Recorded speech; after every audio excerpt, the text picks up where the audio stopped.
Call to order the meeting for the planning board Monday, October 21st, 2024 at 6:05. Have anyone vote? Any members participating remotely this evening, right? So, okay, we have the chapter 2. First item we have is our open forum. Any updates from any board members for open forum items that are not on the current agenda? No, not one. I can mention the correspondence I've had with Jim Wasilewski about the potential for the deeper regulation of access to accessory dwelling units. Just an open-ended conversation about how we're going to handle that next spring. Yes. Okay, good. For the future. As well, really to update on the zoning bylaw. Good. Anybody here from the public, anything that is not on the agenda this evening? On an agenda item, this open forum, somebody had something they wanted to bring up that's not part of the agenda. In the agenda is the topic about. Yeah. That's it. Okay. All right, no problem. No problem. So first item we have, administrative item, minutes of October 7th, 2024. I move that we approve the minutes of October 7th, 2024. Second. Have any discussion? Amendments? Seeing none, call for the vote. All those in favor? Aye. Aye. Opposed, abstentions? All right. And it's going to move on. Okay. Number 3. Public hearing, special town meeting, 2024 article, MBTA communities. And let's see, we need to open the public hearing, so entertaining a motion to open the public hearing for the MBTA community zone. So vote. Second. Okay, all those in favor? Aye. We are open. Also entertain a motion to waive the reading of the public hearing notice. So moved. Second, all those in favor? Aye. Aye. All right. We are on to the item. So I'd like to have the MBTA communities, what are we titling it now? The MBTA Communities Working Group for the town of Duxbury. Thank you. Great, thank you, Scott. Yes, good evening, everybody. My name is Steve Gant, 265 West Street in Duxbury. I'm the chair of the MBTA Communities Working Group for the town of Duxbury. And so tonight, as part of the public hearing, we'll be doing a presentation. A lot of it may be familiar to a number of folks, but we'll have kind of a broad overview of the MBTA Communities Law, what that means for the town of Duxbury, and then what we're proposing to the planning board this evening for their consideration. And so this is a map of Duxbury. You can see a couple of the 2 sites that we're looking at. They're kind of small, but they're there. You'll see them in more detail. There they are. Thank you, Allison. But you'll see those later on in more detail as we go on. So again, here's our agenda. I'll be going through the MBTA Communities Act overview. And then Allison will be doing a zoning bylaw overview as well as zoning map, the site and characteristics. Tag Carpenter will be going over the infrastructure implications. One item we kind of shuffled the order a little bit. I'll come up after Tag and talk a little bit about the grants that the town of Duxbury has received in the past, and what our possible exposure would be if the town is not compliant with this particular law. And then we'll open it up to questions. Thank you. So slide 1. So this is the general timeline for the MBTA communities. So it starts January 14th, 2021. That's the birthday for the MBTA Communities Act. So in addition to establishing the general parameters for cities and towns' obligations under the law, this is when a change was made to the vote threshold for certain zoning changes.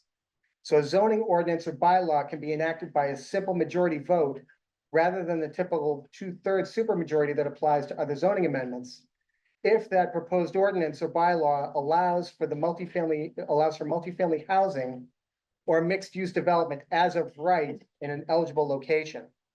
So the law also specified 4 state grant categories for which municipalities will be ineligible if they're non-compliant. I mentioned that just a minute ago, and I'll talk more about that toward the end of the presentation.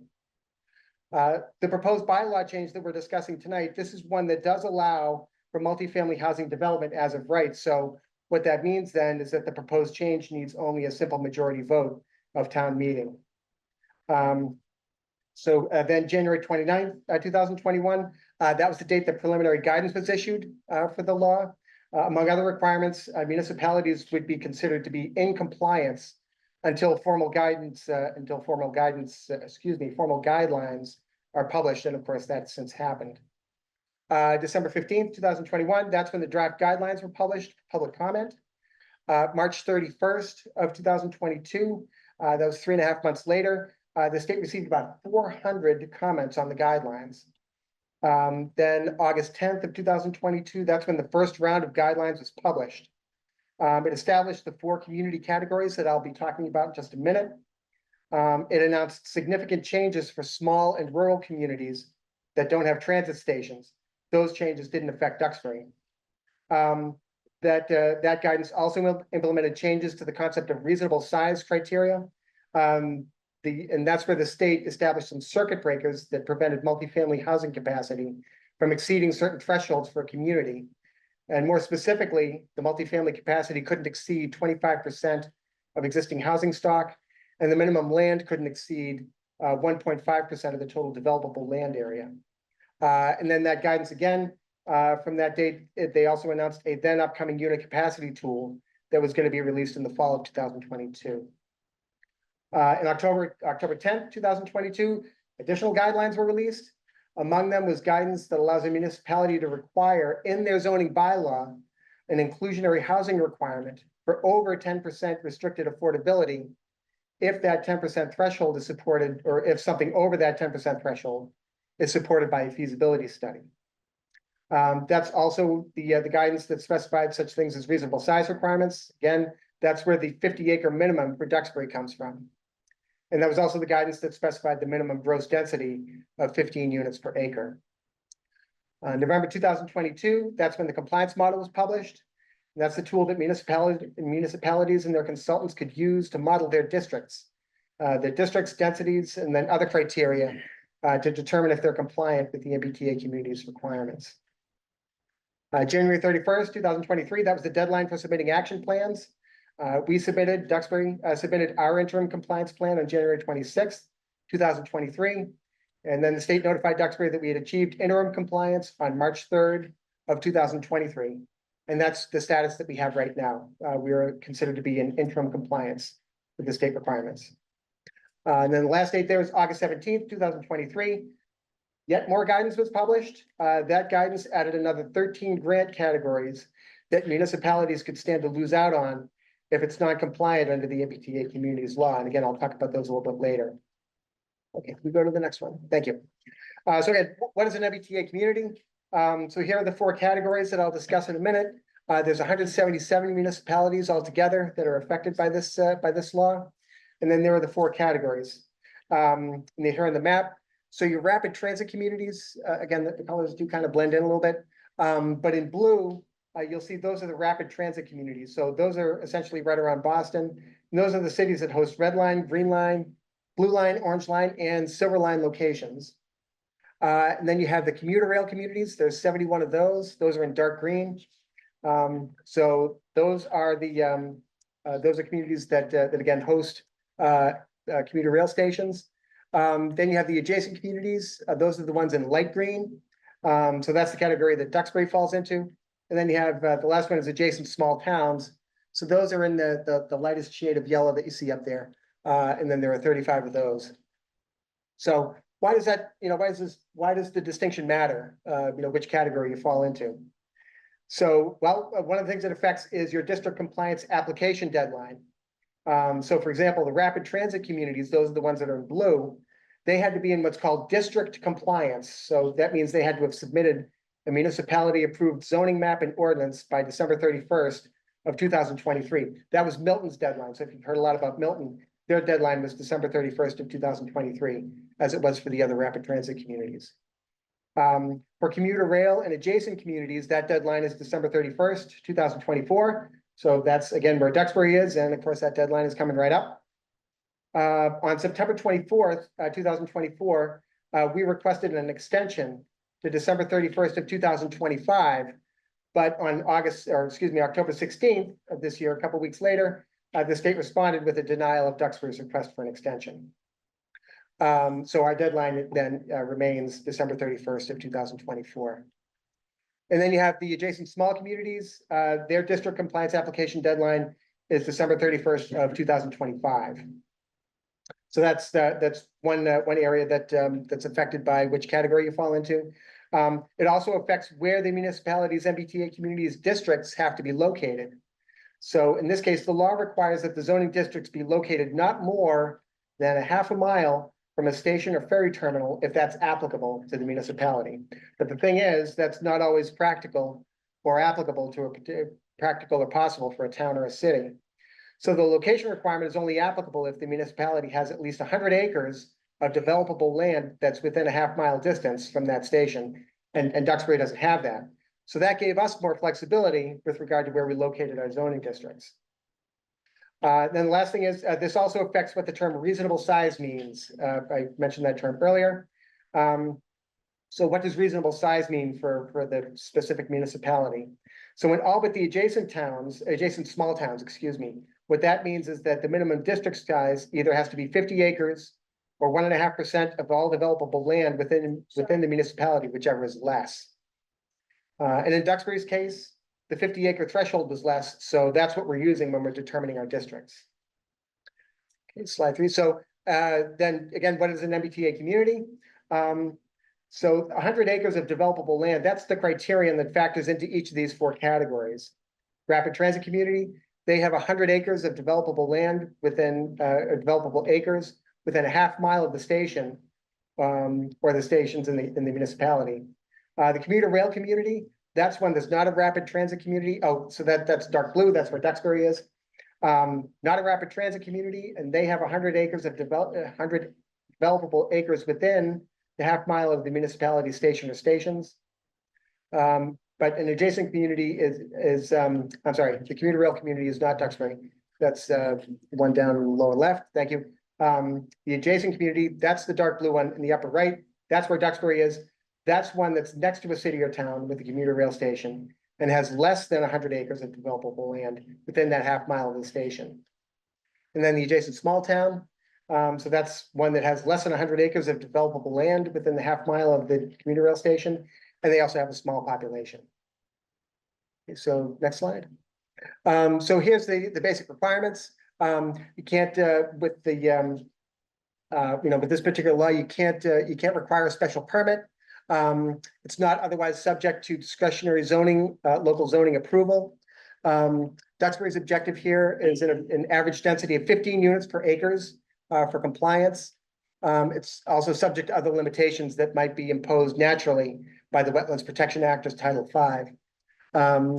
You can't have any age restrictions, you can't have any unit size restrictions, and you can't have any occupancy restrictions. In other words, you can't restrict the number of people who would be able to live in those units. And then you have for unit capacity, for Duxbury, that means again that we need to zone for a minimum of 750 multifamily units. We'll get into the details of that, what that actually means, and what we're proposing for compliance purposes a little bit later in the presentation. So at this point, I'm going to hand it off to Allison. She'll talk about the zoning bylaw, and then the zoning maps that we're proposing. Cool. Thank you, Steve. I'm Allison Shane. So I'm going to be discussing what you will be voting on November 19th at the special town meeting at 7 p.m. There's copies of the full zoning bylaw behind you, also online. Highly encourage you to read it in its full. But this is just going to be a high-level overview of what's in that document. So there's a 35% impervious lot coverage maximum, 1.5 parking spots per unit, 13 units per acre at Bonji's, and 17 units per acre at Island Creek Residencies, a 3-story maximum at Bonji's, and a 3-story maximum for mixed use, and 4-story maximum for multifamily at Island Creek Residencies. There's no mixed use at Bonji's. At both sites, there's a 100-foot buffer 50 feet of which is vegetative from any abutting residence. The primary vehicle access is Route 53 and Route 3A. And the bylaw also specifies support for public transportation. So projects will go through the planning board site plan review, but the planning board is obligated to support the maximum density. There is an affordability component in this zoning bylaw. Right now, it's at 10% affordable, but we have a condition that it can increase with an economic feasibility analysis study up to 20%.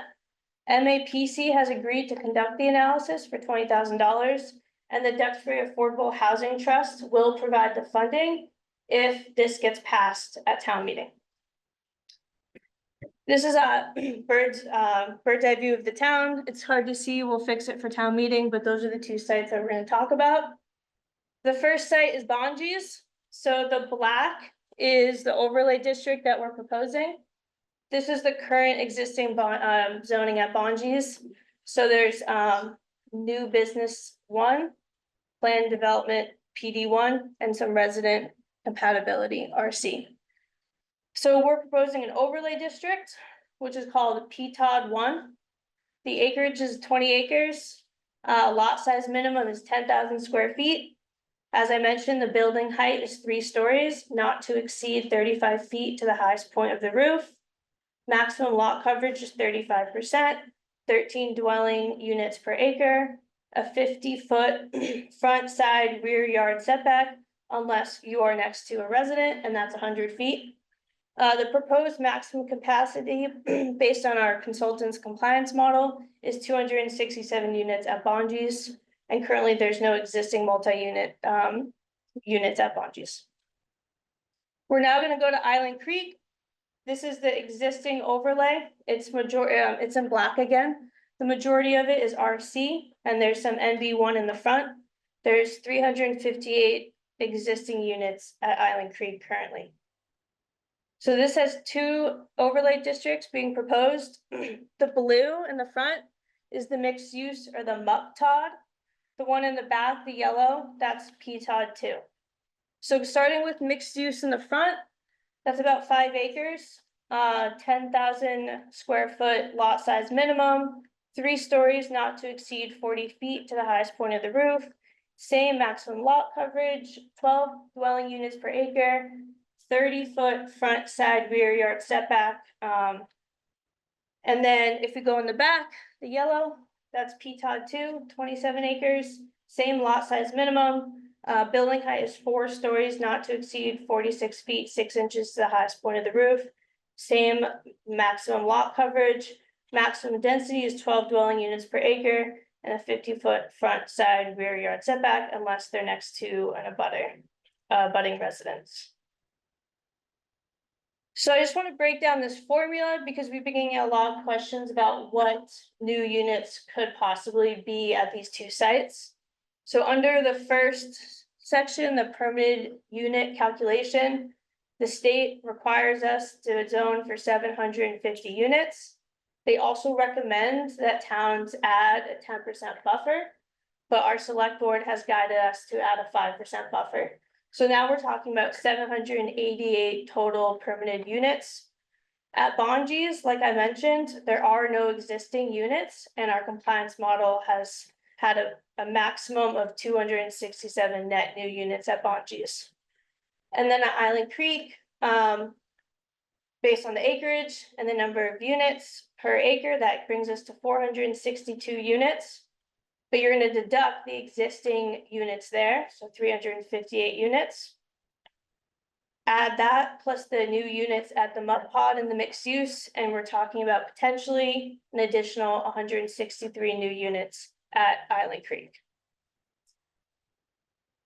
These are 2 photos of existing multifamily in town, just to get a sense of what it could look like and feel like. So with that, I'll pass it on to Tag to discuss infrastructure implications. Thank you, Allison.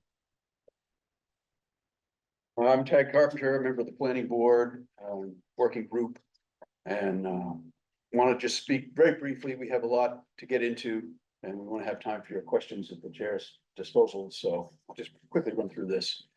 People have a lot of questions about what the impact will be on the town of adding, as we saw in the last slide, up to maybe 400 units, over 400 units. I want to point out that over the last 5 years, I believe it was, since the 2020 census, Duxbury has had a population growth of about 1,000 people. So it's important to keep the development in context. Duxbury does continually add people at a very slow rate, and this represents an increase in the rate of people moving to town. So we have questions about our water system, our pumping and delivery capacity. My understanding, based on limited research, I've not done a study. I've asked the town manager to do a formal study of this. But at this point, our understanding is that the delivery capacity of the system overall is sufficient to support this level of development. Given the fact that we already overuse the water according to the state standards. The state sets the daily water use per person, and our use is quite a bit above that. And so based on the standards, we have sufficient capacity if we could get the excess usage under control. So that's an item of future study with, at this point, apparently relatively low risk. In terms of, again, thinking about the water, we're obviously very concerned about water quality. We have a sole source aquifer. The water under the ground is the water we drink and cook with. And we know that existing septic systems present a challenge to that water in terms of nitrogen load. Also, it's become to light recently that there are other materials such as PFAS that enter our water supply from private septic systems. So these are the issues with septic systems. And in terms of this type of multifamily development, it's not going to be the type of standard septic systems that most of us have in our backyard.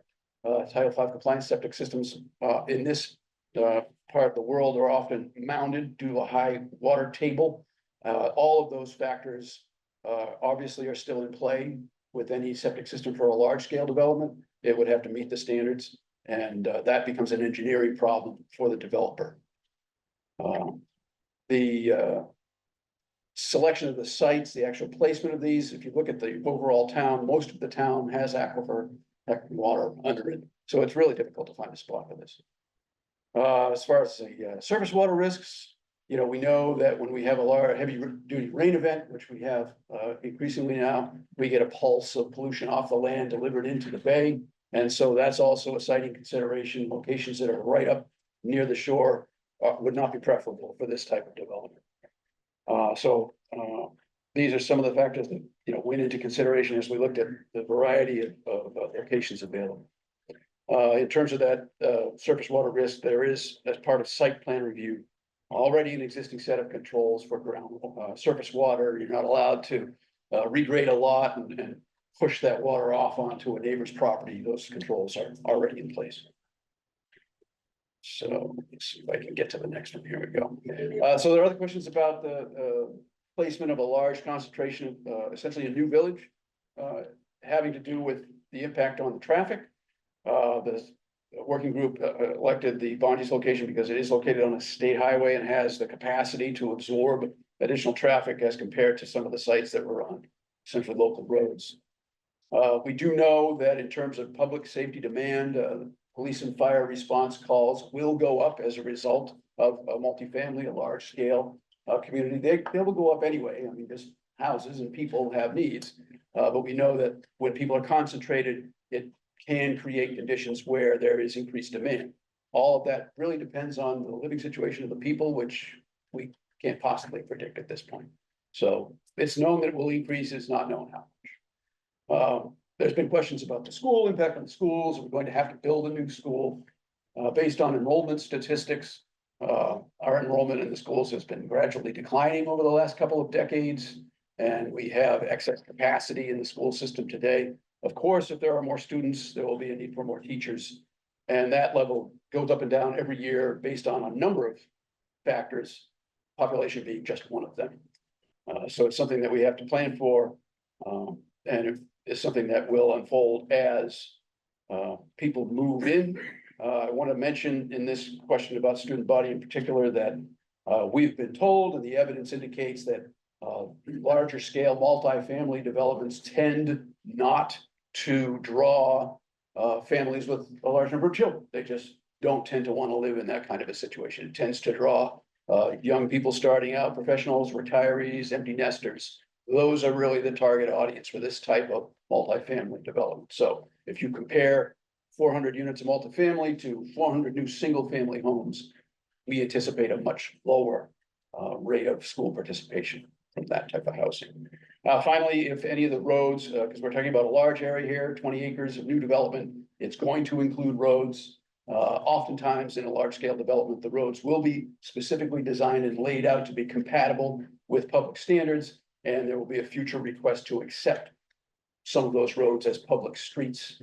So should that be how this unfolds, then in the future, at some point, there would be town maintenance of those accepted streets.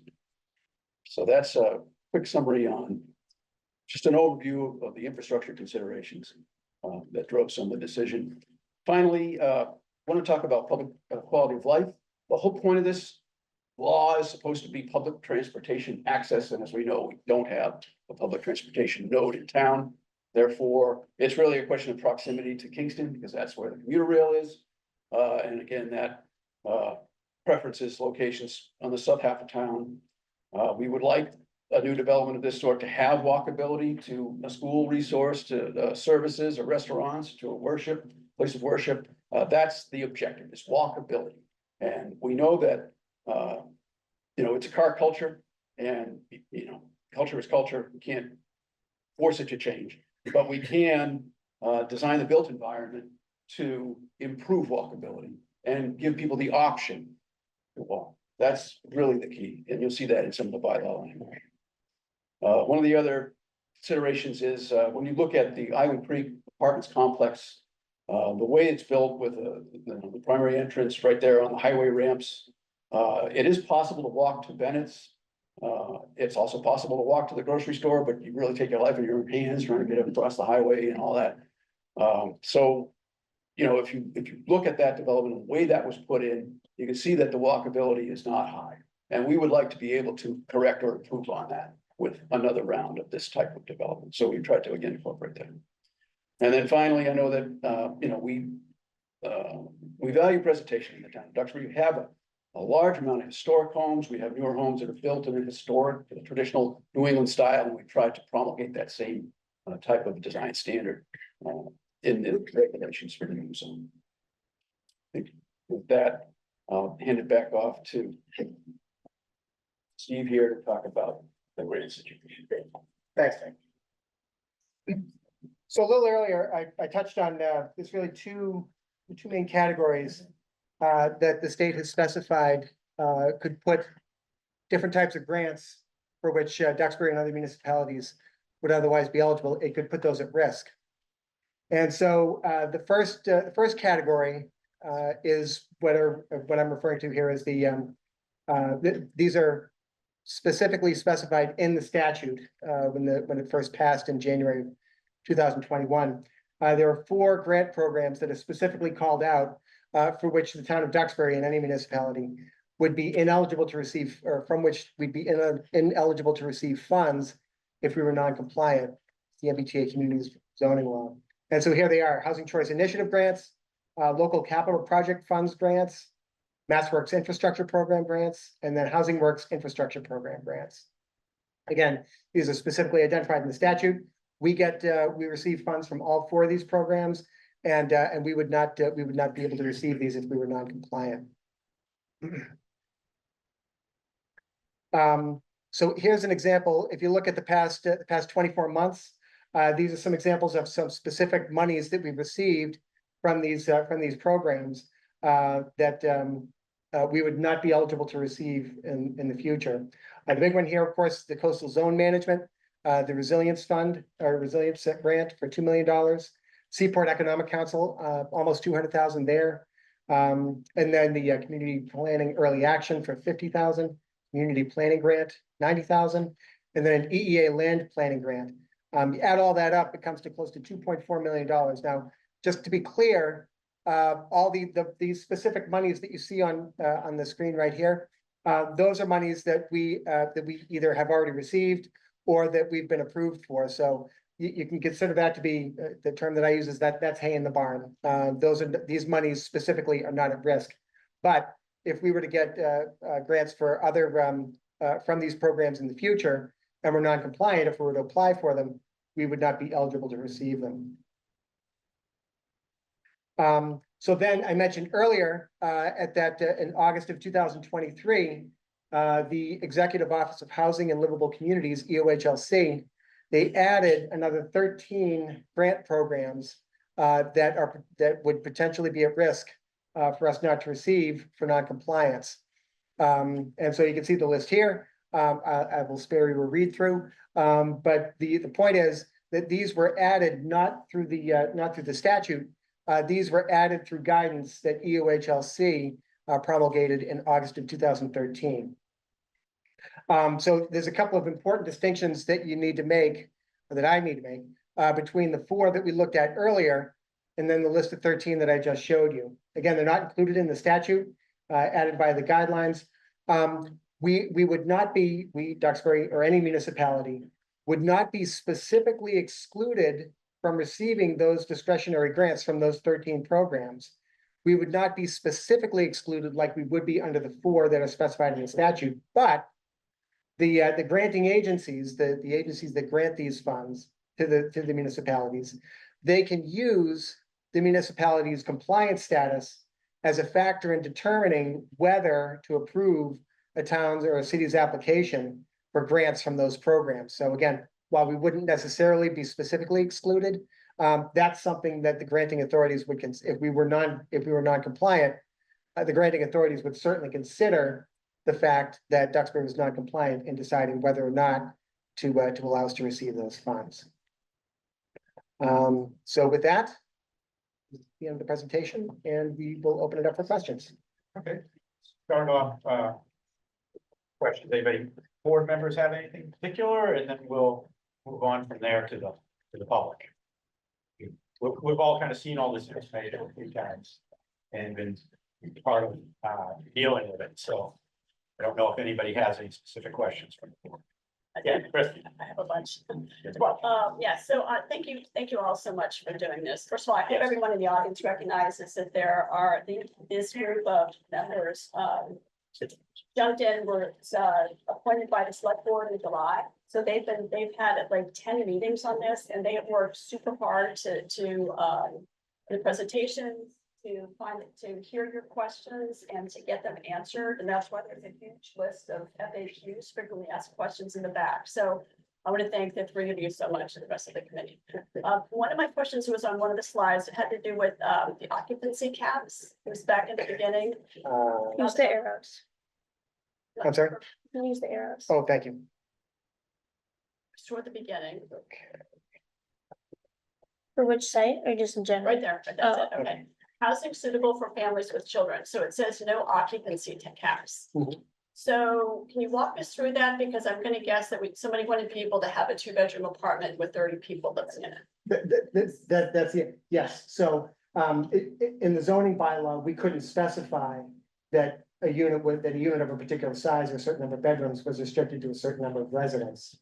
But as you suggest, though, 30 would be completely untenable. At some point, you bump into Board of Health considerations with regard to limits there. So it's just that the zoning bylaw can't specify a limit. Okay, so I wonder maybe if it would make sense to, and maybe we can talk offline. If you'd like to be presenting this at the town meeting, it might make sense to kind of clarify, like there are no, can't allow any occupancy caps in the bylaw. There are still rules about health department rules about how to regulate that. Limits outside of the Yeah, bylaw. exactly. So people recognize you're not gonna have a lot of people come in.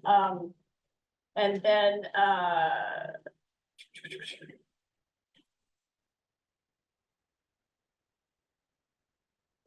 maybe I don't have as many questions as I thought. Tag, did you say we would or would not need a new school? Would not, At this point, the But not. powers that be judge that we do not need to right? build the school. Right, is our enrollments declining? It doesn't, yeah, that wouldn't make, I think I just misheard you with that one. And on the second round of the grants, about the ones that received, we received guidance later. Do we have a sense of, right, there we go, that page. Do we know if we have received any grants from this page already? Excellent question. I've asked that of Rennie Reed, the town manager. to see if we have some that are in process right now, that would fall into these categories. They're gathering that information now, so I don't have anything specific to share. And then also, what about the slide, what about the grants for which we know we're going to apply? Like right now, the towns have planned, the sidewalk committee is planning to apply for a $500,000 grant to be able to put 3 sections of sidewalks along Washington Street, and that could potentially be a risk, correct? Correct, yes. I myself don't know which of the 2 categories it would fall into, whether it was statutorily restricted or whether it was discretionary restricted. So again, that's kind of what I'm expecting from writing. Okay, great, thank you, that's really helpful. And then if you, one page, I think this was after the occupancy caps, DHAT funding, that was the Duxbury Housing Authority Trust. You said that that would fund, The economic feasibility analysis to see if we can go up to 20% affordable units. so they in would the, fund that, but was there also, if we pass it at town meeting, they've agreed to fund it. And MAPC has agreed to conduct the analysis. okay, all right, We have those funds earmarked already. okay, great. And we built into the bylaw, the possibility to increase the number of the affordability depending on that outcome. Okay, so, all right, great, thank you. And then when it comes to, so we could potentially have up to 267 units. At the Bonges. Bonges The site, Bonji yes. site. But, we call it Bonges. Right, We'll right, call right. it, yeah, PTOD one. PTOD Yeah, you got one. one, okay, there are. Oh, and acronyms, folks. PTOD, Public Transit Overlay District, PTOD. So that's PTOD 1, that's what we commonly understand to be Bonges. PTOD 2, that would be the residential portion of the Island Creek site. And then my favorite of all time, MUPTOD, that's the mixed use public transit overlay district. So anyway, Okay, thank you. yeah, thank you, I appreciate that. But to go back to, we know that the building has, we're planning on, the bylaw would allow for up to 1.5 parking spaces. And we know that we're talking about a 100-foot buffer from an abutter, and we're talking about 50-foot setbacks everywhere else. Did Stantec do any, excuse me, any modeling to actually predict whether or not it's even possible to have 267 units? Good question with those metrics that you were just Yes, saying. yes. So we'll start with the 1.5 parking spaces. Okay. So, the way that we expressed it in the bylaw is, it would have to be developed with a minimum of 1.5 parking spaces. So that's the minimum. If the developer chose to do more than 1.5 parking spaces per unit, the developer could decide to do that, but that's the minimum. Tag, back me up or correct me if needed, but here, it was not possible to do all of the modeling to see if it was possible, with the setbacks that we had. That's just something that the model couldn't accommodate with, to see if we could do the full 267 units Okay, with the setbacks that we established. is that something that the state would do or would require? We expect that they would look at that. That would be part of what they're reviewing, when we, again, assuming we pass this, when we submit it, that is something that they would look at. And it's a potential area that they might express some concern about. Will we have a chance to do any modeling before town meeting to find out? Because I'd kind of be curious, is it really, we can only have 150 units on this spot, or is it really 267? Mm. Yeah, that's kind of a. It's an important question, yeah. Yes. So we are gonna be, we will be submitting the bylaw, they have a pre-review. So we'll be requesting that the state look at that and hopefully get something back to us, some preliminary response back to us prior to town meeting. So we're hoping that will be the case. We can't be certain that we will have that, but. All right, thanks. Steve. Sure. Let's see.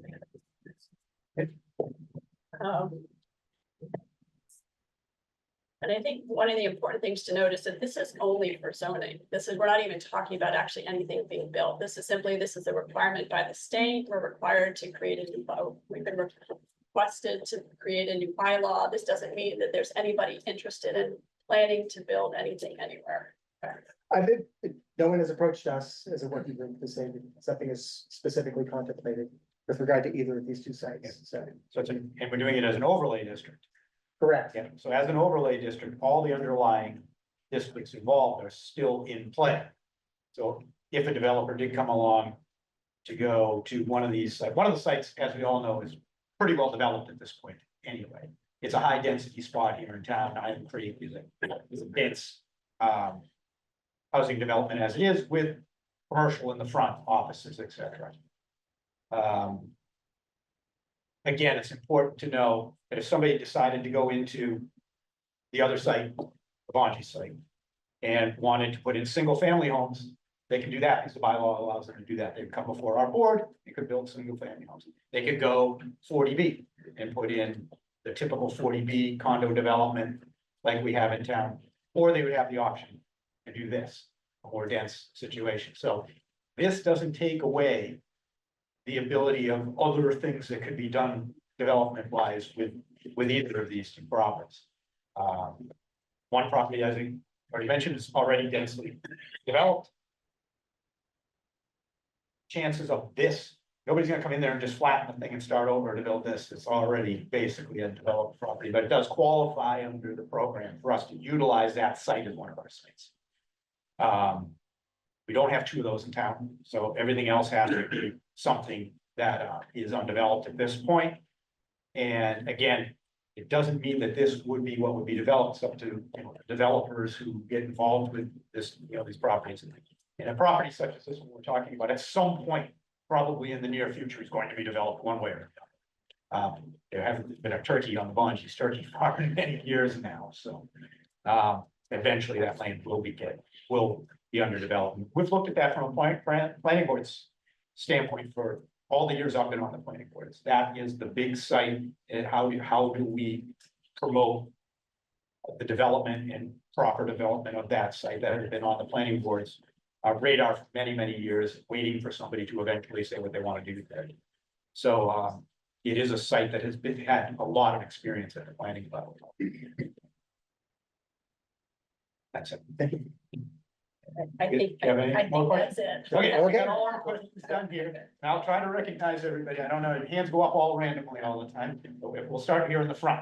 If you can identify yourself and your address. Peter Guerin, White Street, Mosquito Village.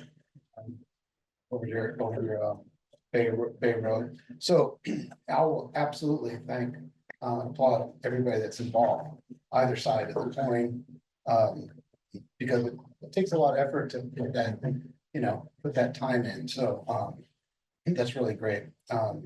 So most people choose Duxbury for its small town and rural feel. And with this law, it seems like what's happened to town rights, like we have no. They're just coming in and bulldozing our town rights. They're telling us that we're gonna have to do this way. Our own zoning rules are being, thrown out. It's gonna absolutely change a lot of things in Duxbury. And with all due respect to anybody on the other side, I don't see any benefits of this at all. We're being forced to do this. We're being forced to participate in the state's demand to change our small little town. It's gonna cause infrastructure chaos. And I know you addressed that in there, and I respect, I'm an architect, so, but you look in the whole South Shore, you've got massive apartment buildings going up all over the place. And if you go into Boston, you're in a parking lot the whole way. And I just, in terms of infrastructure, it's roadways, it's the capacity of roadways, it's all kinds of things. That a little small town, it's hard to actually change that. You've got 300 units, there's 300 units at Bonji's. That's gonna completely turn that whole area into chaos. I mean, think of all the cars coming out of there. They're all gonna be trying to get on the roof. I just don't understand. I really don't understand. And it feels, and it's gonna actually increase, absolutely, like you said, police, fire, schools. It's going to do that. It's gonna cost more money. It totally feels like extortion. It sounds crazy, but it does. Trying to think, it seems like we're taking a lot of hot showers in Duxbury. But the bottom line is that, I feel like most people have chosen Duxbury because it's a small town feel. And, I don't think it's unreasonable and overly selfish to want it to remain that. And to put, all these units in our small little town, you know? I'm wondering, what's the mindset of the MBTA? It almost feels like they want to increase their ridership. To, I just don't understand why they're forcing little towns like ours to comply with this and to hold back the funding, the grant. I mean, that's BS. Like, that's just basically, you don't want to do this, then we're gonna take all this away from you. And, typically West Duxbury, takes it on the chin most of the time, like with the seawall. I mean, that, everybody's paying for that, right? So people in West Duxbury, the sidewalk on Washington Street, that's good for Washington Street, but West Duxbury, that bond sheets, that's that's sort of West Duxbury. They're gonna have this massive 4 stories in Duxbury, 4-story apartment buildings. 3 max. Well, no, but one of them have 4. Already have it. That was for Island Creek. That is pre-existing. Oh, okay. I was gonna say that the pack is probably more than 4, but anyway, I want to just end with, I respect everybody's opinion, I respect the amount of time you put into this. But honestly, it feels like we're just being pulled over a barrel and it just doesn't seem right, like. Yeah, I can say that the comments I've received from most people from the public and myself involved. Being on the planning board, the chairman of the planning board for a number of years now. I don't know that there's anybody in town that doesn't feel that same way about this. We have a certain way we'd like the town to be, well, maybe to be one right now. But anyway, but at the same time, we don't, and this is maybe where I can bring your hand back down. We don't really appreciate, I think, any of us as individuals and or working with the town, the way this is being brought to us by the state. This isn't being presented to us as a invite situation where we work together on it to work out something that could work for our town, something more similar to Island Creek that we have now, that we just, found more land that we could do something similar to that. This is much more dense than that would be coming from the get-go. And Island Creek was something that was contentious when it was approved here in town. So I think most all of us are in agreement that having it pushed on us the way that this isn't really the favorable way to come up with something like this. what is it for? But we don't really have a choice. What is it for? Like, why are they doing this? I can. Dress up. Yeah, I can talk about housing. Yes, yes. So let me back up and just say like a couple of things. So every 10 years, the Commonwealth requires every town creates a comprehensive master plan. And that's our roadmap for making long-term decisions about physical development within the town. So 5 years ago, Duxbury solicited feedback. We got 1,500 people came out and responded to that. And we created a new comprehensive plan, and that's called Division Duxbury. So you might have heard of that. And so it's got all sorts of great information. And one of the feedback that we got was that people wanted us to diversify housing options to support an aging population, affordability, and a more diverse population. So that was the first thing. And then the second thing is we probably all heard anecdotally, or we're familiar with the fact that there's a housing shortage in the Commonwealth. And so just this past spring, the research group Boston Indicators noted that the typical first-time home buying group, the 25 to 44-year-olds, are leaving the state because of the high housing costs. Another group, Mass Inc., polled Massachusetts residents and found that 20% of them were likely to leave because it's so expensive. And so because of that, the state said, yeah, we've got a housing crisis, what can we do? And so instead of, as Scott said, working collaboratively, they kind of said, here's the deal, this is what you have to do. And I think it's like the intention is a really great one. Sure, we do need different types of housing for lots of different people. I'll get sidetracked there. But it's unfortunate the way that the state did it. They created this, they gave us a stick, they didn't give us a carrot. And so we're trying to come up with it. This group has come up with the best possible solution that we can for the town. I understand all that, and I understand, some of the points you made, obviously, but is it the town's responsibility, or is it even the state's responsibility to force, any ideas that they have? Like, if people are leaving to go to, that happens all the time. People go to other states for lots of different reasons, weather, cheaper living. So, I mean, that's just a reactionary thing from the state. So we don't want people to leave because there goes our tax benefits, and now they're leaving. But look, I mean, that might be a cycle that things come down in price. I don't know, but it's just, like you said, the whole thing feels like it's being forced. And that extra 13 things or whatever those, oh yeah, those won't, rule you out, but they'll be used. They will be used. believe me. We have a high bar in this town anyway to get a lot of the grants. Yeah. Often we get them to come back to us, financially feasible, other places needed. Or that was our first round we did with the sidewalks. We were basically told, oh, we did a great job at everything we presented, but there are other communities that needed more than we. And anyway, so beyond that, what we're trying to do here is we need to bring something before all of us, the town voters. At a special town meeting, we have to do it before the 31st. We couldn't wait till March. We asked for a delay. They wouldn't do that. So at the same time, we have had this information, as you saw from the original timeline, for quite some time at the planning level, planning board and our town planner. When this first came out, we addressed that it had come forward. We needed to wait for all the guidance before we could do anything. We've met all of the interim compliance levels along the way, not dragging our feet, but kind of waiting till the end on some of them because it was a moving target, changing at all times.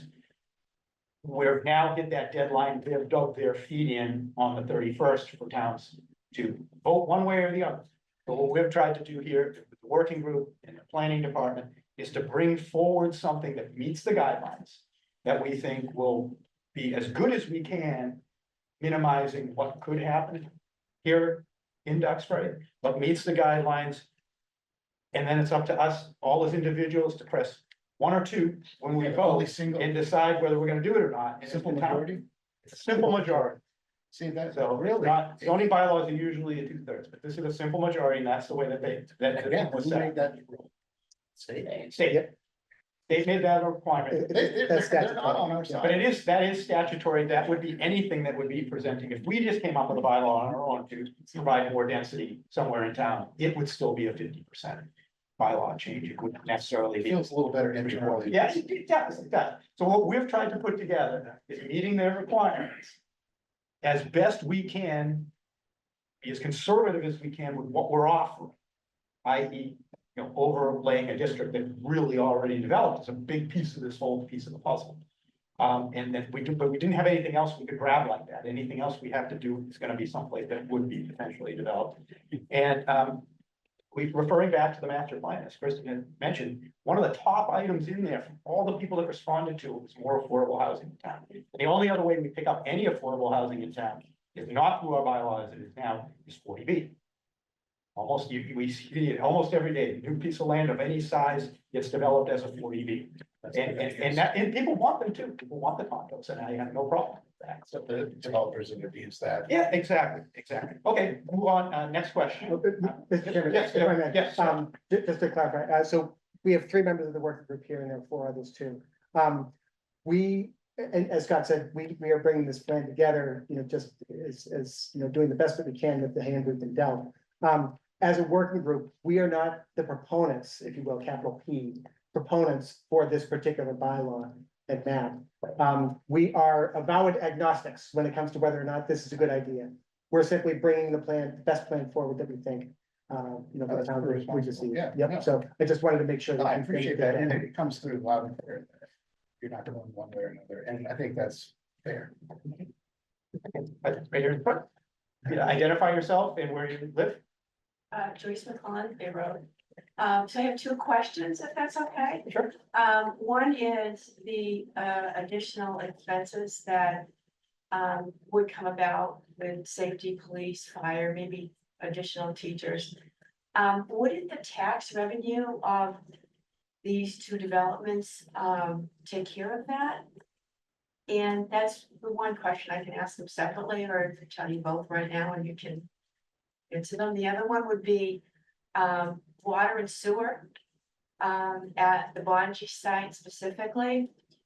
I'm assuming that would be at the developer's expense. That would be part of that developer wanting to do it or not, depending on the expense of what they run into and what they would need to do there. Would that take any of the acreage away from looking at how many units would be able to be developed on that particular site. So if it takes more acreage to do whatever this developer would need to do to meet the requirements for sewer, water, or whatever, and then that amount of units is not allowed to be built there after all, would another site have to be found to build the amount of units that the state is requiring to be built in town? I'm not positive they can make it.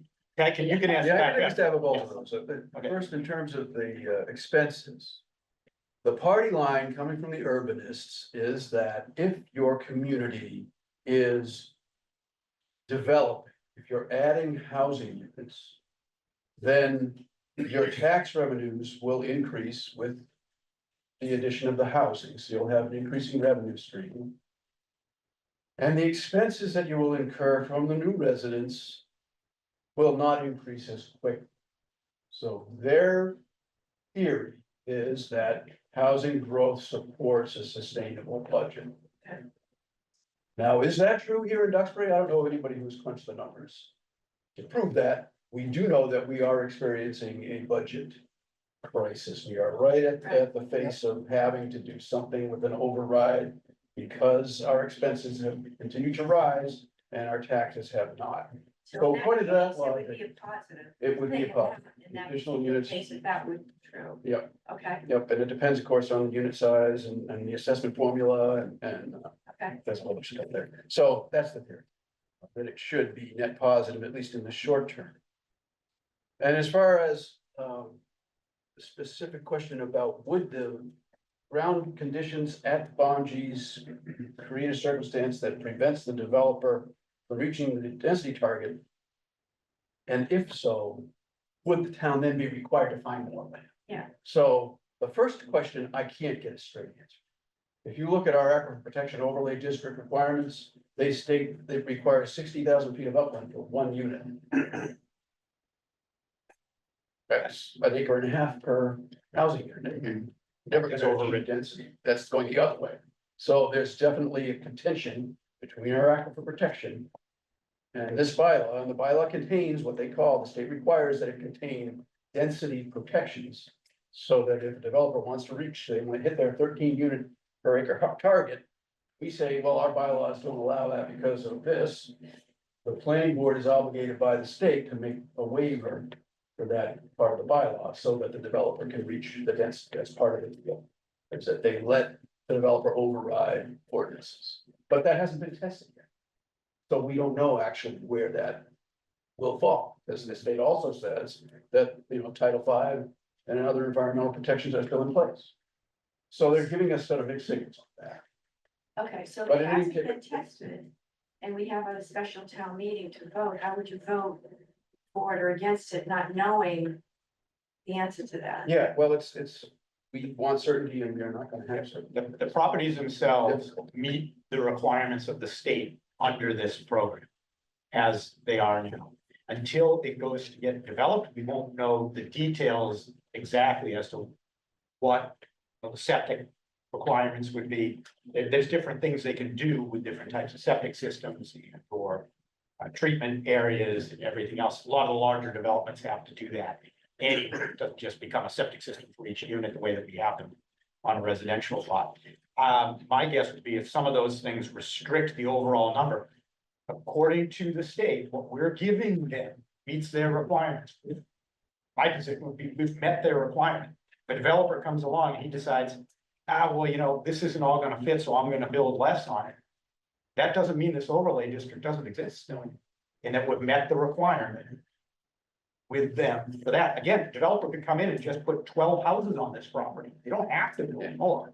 You don't have to build more. And if what fits in with them without them having to build some crazy septic plant and everything else, they're gonna back off of doing that and do less units. And that doesn't mean we're not in compliance, because the land itself is feasible and fits into their requirements. So even if the developer can't do the full amount, then either they're gonna do less, or they're gonna move on and we'll wait for some other developer on it. But the land itself meets the requirements. That's all that needs to be happening there. I want to go Is to, it the land or actually what you build on it as far as this land is concerned, like? no, it's just the land. It's just the land could accommodate, the land could accommodate this. Because you came up with a plan, but it's not. They give the workable, guidelines so as to it's how much still acreage and they take out things. If there was wetlands on there, they'd take that out on us. You know, it's, this is what you got left. And these properties meet those requirements. But again, it doesn't mean that's what will actually get built on. The developer could say, I don't want to do it because I'm not getting to the maximum. And then could fight with us on that at the planning level, because we do the site plan review. So, or they just move on and say, well, I'm gonna have to do 50 less units. I'm still getting a pretty dense area, but I'm doing less units, but at the same time, what we put together meets the state requirement. If the developer only puts one house on that land, it still meets the requirement. It still meets the On a requirement. site plan review had any teeth. Oh, yeah. Yeah, Because it had taken it completely defined us from everything else. yeah, and they can object to some of the things we do. I wanna move on to the third row, gentleman right here. Yes, so I'm gonna make my ways down the rows. Thank you. So I'm not going to speak about why I'm in favor of this. I'm just That's gonna okay. ask. You're welcome to be in favor. No, I have, 3 questions. Oh, name and address. All related to density. Name and address. You could identify yourself for the Oh, record. I'm sorry, yes. Lester Lloyd, Washington Street. Okay. So I'll tell you the 3. What's the density of the village? Village of Duxbury. But if Bonji's were 40B, would that mean it would be half, give or take half the density instead of this particular density? And the third question is, so you're anticipating no development at Island Creek, even though the zoning would allow for it, because it would require removal of existing buildings, is that what I'm hearing? So those are my 3 questions. Village density, 40B, Island Creek. We'll see if we can find the density of the village for you here. Oh, you got it right there. Okay. So the village, is that not Parkland Village? Oh, okay, never mind. Island Creek Apartments is on there. Yeah, Or even if you don't know the answer, it'd certainly be useful at town meeting. yeah, we can add that. Island Creek's what, 15.6 on there. Yeah, That was. Number 2 was, 40, if Bonji's were 40B, is it likely it'd be give or take half the density, or is it likely to be the same? could be even be more. yeah, the way that I understand, That could if be more. it was a 40B, then the 40B requirements would be the ones that control there, Oh, as opposed to the overlay. And we technically get, even though this is, lack of a better word, shoved down our throat, with the 40B, they can ask for any, becomes a negotiation at the zoning board of appeals. They could ask for 4-story buildings on the whole thing, and so more could be 10. Do they tend to, the 40Bs in town don't tend to be that way, but it doesn't mean somebody couldn't present it. And my guess would be, the people building the 40Bs in town now are building them because they know that's what they can sell to the people who want to live in the town of Duxbury right now. So that's the way they build them the way they do. So developers aren't foolish, so they're gonna build what they can sell. And that's what it would be. But my guess was it wouldn't quite get there, but it wouldn't be that far off. That's a big problem. It's a big property. Mr. Chairman, if I could. Yeah. The other thing with the 40B too, we're proposing a 10% affordability threshold, minimum here. Or excuse me, maximum for the site. With the 40B, the minimum affordability that you have to have is 25% affordability at 80% of AMI. So it's above even the 20% maximum that we could possibly have with the overlay if we were successful doing that with the feasibility study. So that's another It'd be consideration. more market price, market rents. I mean, market Market taxes. conditions. right. And then would one have to tear down a building at Island Creek to increase the density, or do we know? Yeah, very good question. So we're simply allowing more density than is there right now. It would really be up to the owner, the developer, whether they wanted to redevelop any of the buildings there for the greater density standard. And then, that would be a feasibility question that they would have to answer for themselves. What it looks like, it doesn't look like they could squeeze anything else in at this point. Okay, so yeah, that's obviously an important Yeah. consideration. Could they? I mean, they might find something somewhere, but there isn't a lot left there. They developed that very densely to begin with. So they didn't want to slow down when they were doing it.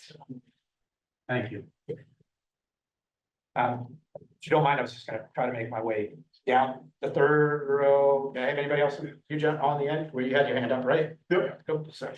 My name is Jim Burley, Wolf Farm Road. Yeah. How many of the towns in the overlay have already said yes, and how many are saying no? Ooh, that's a good question. We actually have, we have something up here. Yeah. That was a Milton while ago. was fighting it. Oh, here we go. Yes. Here we Okay. So this is actually a little bit outdated. It's been updated a little bit, but this is pretty close. So, and here's the map. And so all the towns and cities that you see here, these are all MBTA communities. So that's 177 of them. And then you have the different colors here. So those that you see in green and the dark green, those are the ones that have they've gone to town meeting, or if they're a city, their city council has approved it. And they've submitted. The contiguous, I'm sorry? I'm more interested in the Duxbury type, the contiguous town. Adjacent. It's one thing, adjacent, Mhm. it's one thing to, have to do it because you are on the beeline. It's another thing. I have the slightest idea, I don't know anybody that lives in a neighborhood that can you supply anything. Mhm. That's got anything to do with the MBTA. Right, okay, so to your question, so here's a circle, that's where Duxbury is. Marshfield, you can see they're orange. They actually voted earlier this year and they rejected it. As I understand it, they're coming back in December, so they're gonna try again. So they're gonna try to vote again. Kingston is basically where we are. They have not submitted an application yet. Plimpton has not either. Halifax is not. Middleborough, it's a whole bunch of them down here.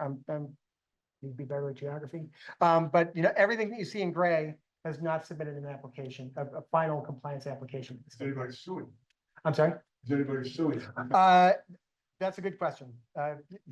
Only the town of Milton. Oh, I'm sorry, could you identify yourself? Oh, yeah, sorry, Jonathan Murray from Cape Law Town Council. Only the town of Milton at this time is suing the Commonwealth.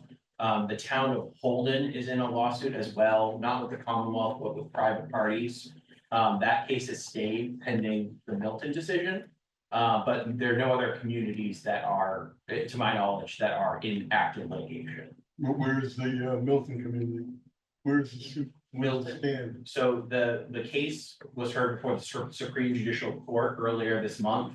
We don't expect a decision out of that court for until early next year. Like the game. Of course.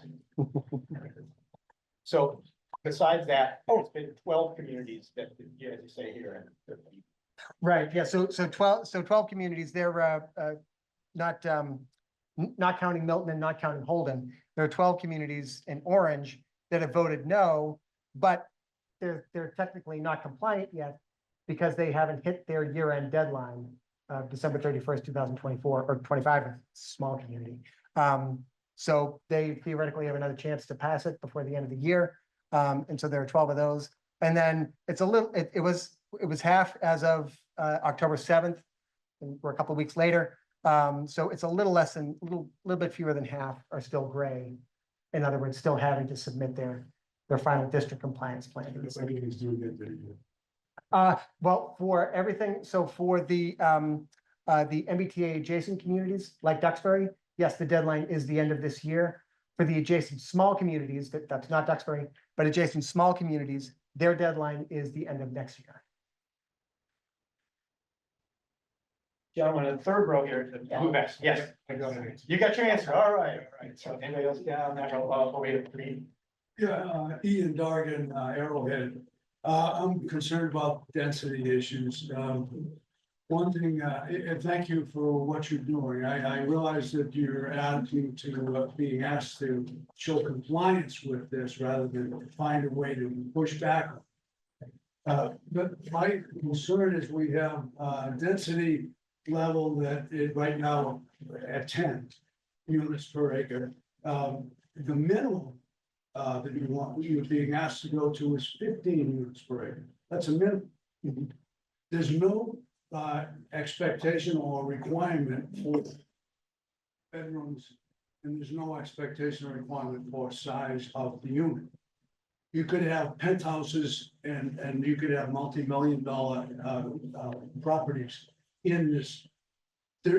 Why are we not coming back with giving more specifics or more limitations to the requirements rather than just accept what's in it? And the other thing is that the grants, the state kind of makes me doubt their seriousness. Because the state will come in and they had 4 grant categories. But now you say that shortly after that, they came up with 13 additional grants that would be considered. I get that it's in the bylaws or not in the, 13 is not in the bylaws, it's only it's in only the statute. Or, yeah. Or in the statute and 13 are in the guidelines, yep. So now what's to say that they don't, a month or so later, they change it and they increase the requirements? That they increase the number of, grants that would be ineligible or would be considered. They could be continuing to have this is the carrot on the stick kind of approach, trying to get people to buy in. Or make it more punishable if you don't go along with it. I haven't seen any numbers to say, this is the cost that we're gonna lose in grants. You did say 2.4 mil. But then, And those are monies we've already received, those were examples, right? but then again, what is the cost of the infrastructure to support that additional? We're talking about 1.5 parking spaces, but we could actually have 2,000 or cars in that area. They're not allowing for, I don't think that they're appropriately addressing the issue. I'm a little concerned about that there is going to be more growth down the road that we're not gonna see. What about traffic lights? It's pretty nice having one traffic light in the entire town. But what happens when we have more congestion down at Cranberry Crossing and 3A and 53? Or I remember there was a petition one time that up by St. Holy Family Church, put a traffic light and get rid of the signal. That went away. But I came from a town before I came to Duxbury, and I've been here 22 years. I came from a town that it took, and this is on a major road during the week, 3 light cycles to go 1 mile. And that town was pushing to get more residency, they were looking for a better tax base. And I see this happening right now. We open a door and all of a sudden it's a flood. And so we're giving in a little bit. And I don't think that the state is being truthful fully, or at least it's too broad that we are opening ourselves up for something followers. Can we, I don't know, there's more of a statement than a question, but is there ways that you could work the other way around? Maybe go join up with some of these other towns and work together. And if necessary, push back as a community of district towns, rather than individually want to fight one against the town or the state. My guess would be is that's what will likely happen sometime after December 31st, depending on how all the towns vote. I would guess the towns who vote this down will band together to fight state somehow from that standpoint, but we won't know till we get there. So in the meantime, we as a town, I think we have something that's representative of, meets the guidelines. While it's a hard pill to swallow, we as a town can put together something that meets their guidelines. And we have to decide at the town meeting whether we can live with that and want to go forward with that or not. That'll be that. All of us get that one vote at a town meeting when it comes to that piece of the puzzle. The woman in the back, please, very patient. Thank you. Dawn Hadley, Shipyard Lane. Just want to be clear on what I think I'm hearing. This overlay district, if town meeting votes yes on this, it's just giving approval to the district. It doesn't mean 788 units are absolutely 100% in sand going to be built. But it does mean that we have now met the state's requirement and we are in compliance. Keep going. if the vote no, we are no longer in compliance. Correct? Yes. Okay, you were shaking your head no. We're no longer in compliance, and now we're back at ground zero and have to start over. Or We don't know what they'll do.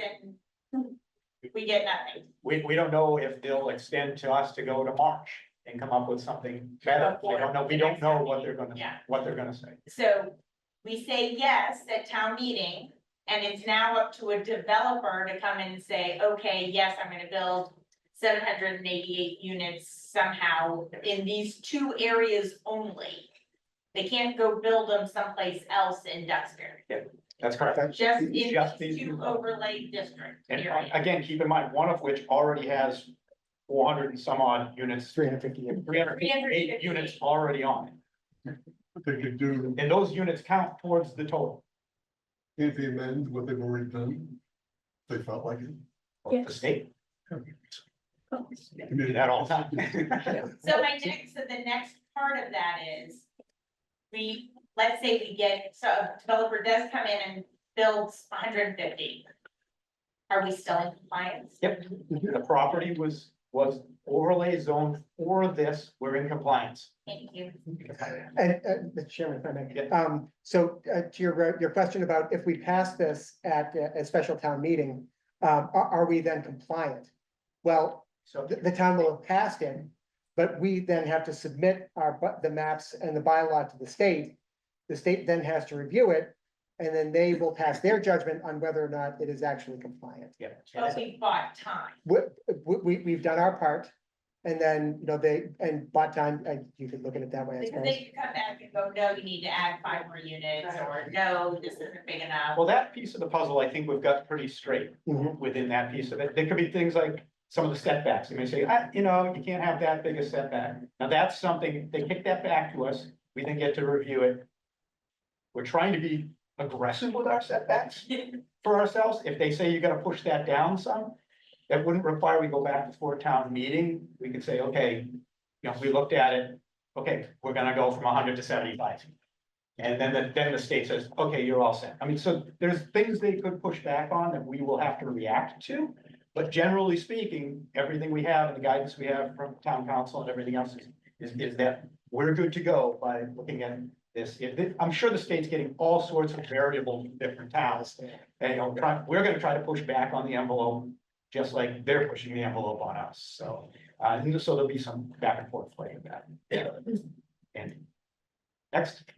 Can I just say one other thing? Is there a way at town meeting, if I'm understanding this correctly, to explain that 40B is already passed and someone could come in here in this Bonji site and build more than what this is proposed? 40B could come in on 1 acre and stick 7 houses. Right, but can that be clearly stated?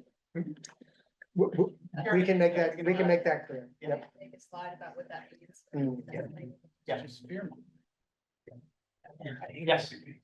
Jonathan, Mark, 17 Sanger Road, thank you all for everything you're doing on these boards. I know it's a lot of work. I share a lot of the same concerns. I want to keep this town a rural town. What makes it special and desirable has already been too much developed.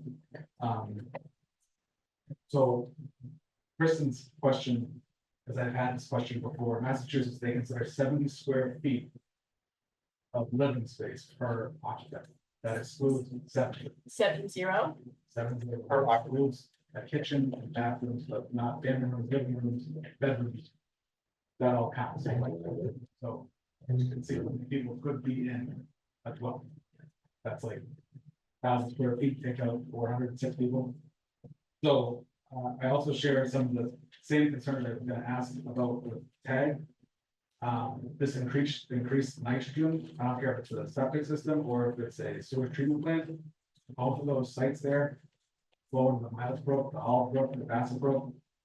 And they all carry those toxins, increased nitrogen, as well as the runoff from multiple cars in the Blackwater Swamp, which goes to the Jones River and the Duxbury and Kingston Bay. So on one hand, we want to preserve our bay. This year, the oyster farmers have with more nitrogen and algae in Duxbury Bay than they've ever seen before. So we're talking about dramatically increasing that, especially with those two sites that are directly connected. So for that reason, I don't know. I think that's, so my other question was, has anyone considered the tax implications? I've done some research with the tax assessor. The average assessed value for a house in Duxbury is $1,091. Just as an example, I looked at Duxbury Woods, nice place. It is a 40B. About 40 units in there. So you have to look at this. The average assessed value for the unit in there is about $1 million. Now, 25% are affordable. They're at about 260, 275, and those units that are assessed at that, those people pay the tax rate on that assessed value, which is 75% less than what a market rate brings it. So just in those units alone, that are using the same service of the town. $79,000 approximately, just for those units, just in that spot. So I use that as an example because if a developer is going to want to make the most amount of money off that site, they're going to jam in as many units as they possibly can. That's going to be the highest and best use for them. I don't do that type of work. I talk to plenty of them. I know what they think. That's what they're going to do. So take the 40B part out of it. Those units are not going to be valued at the average, in my estimation, for real estate. They're not going to be valued at the average Duxbury assessed rate. Say they're worth 700. Okay, so that's 25, 35% less. Out of all those units, who's going to be us as taxpayers that are paying market rate are going to be subsidizing all of these units. Then we don't even talk about the ones that are going to have to be at the affordable rate. So it's even more. So if everyone wants to pay more taxes, in my estimation, and I share the same, I believe I share the same ideas with the assessor, is that everyone's taxes are going up.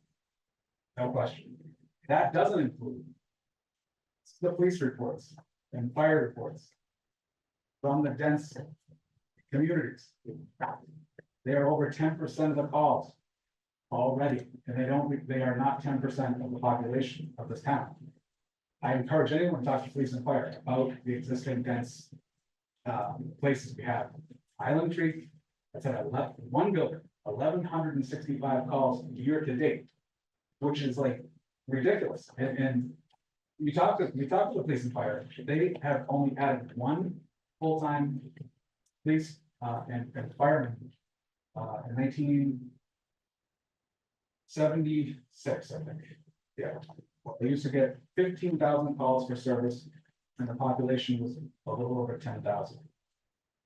The call volume has gone to 26 to 27,000 calls, and the population has increased to 16,000. Fire department, 1979, had 5 firefighters, went to 6 and 20. Now that they've got a grant, they've increased their significantly in call volume, and the ratio of firefighters versus calls is not keeping up as it is. A firefighter was called from their homes 245 times last year. Every time they transport a patient to a hospital, they're out of town upwards of 90 minutes. So I guess the question is, they have to call out of town support for a lot of these things when someone. I mean, if we don't have enough firefighters and police and something happens to you or your family, they're not gonna be able to get there. So they're already stretched thin as it is. There's a lot of other stuff too that I think that should be really thought out about this. I understand it's just the zoning of those 2 spots. But I think taxes, the environment, and the town services really need to be looked at very carefully. But for that reason, I absolutely vote no, 100% on this. I couldn't support. Thank you. Yeah, my name is Joe Armstrong, live on Old Fields Lane. So we're obviously talking about bond use as being, bond use lane as being one of the options. What role do they actually play in this? Did we approach them and say, hey, we know you have extra land, we need it? Are they taking one for the team? Sort of like, how will that ultimately work when a developer comes in? Is sort of piggybacking on what a few of you said, they're gonna want to make as much money as they possibly can. So if they pay X amount of dollars for the purchase of land, that's obviously gonna impact the work and the amount of work that they do on the site, what role does bond use play in this? And is there an opportunity that whatever developer comes in that meets the needs of the town and the state, that it may not be a purchase price that they would be satisfied with? I don't think, nothing within the zoning would stop the owners of any property from saying, I'm not selling. They don't have to sell their property at any point. It's just, allows. But obviously, I'm assuming the conversations have been had with them that They're aware that their site is the discussion of this. Absolutely. I'm sorry. Go ahead. Thank you, Mr. Chairman.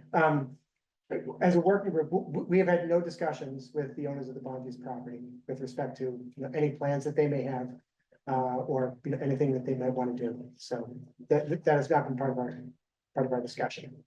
that's awkward. I mean, isn't that awkward? That we're proposing that we would use their personal property.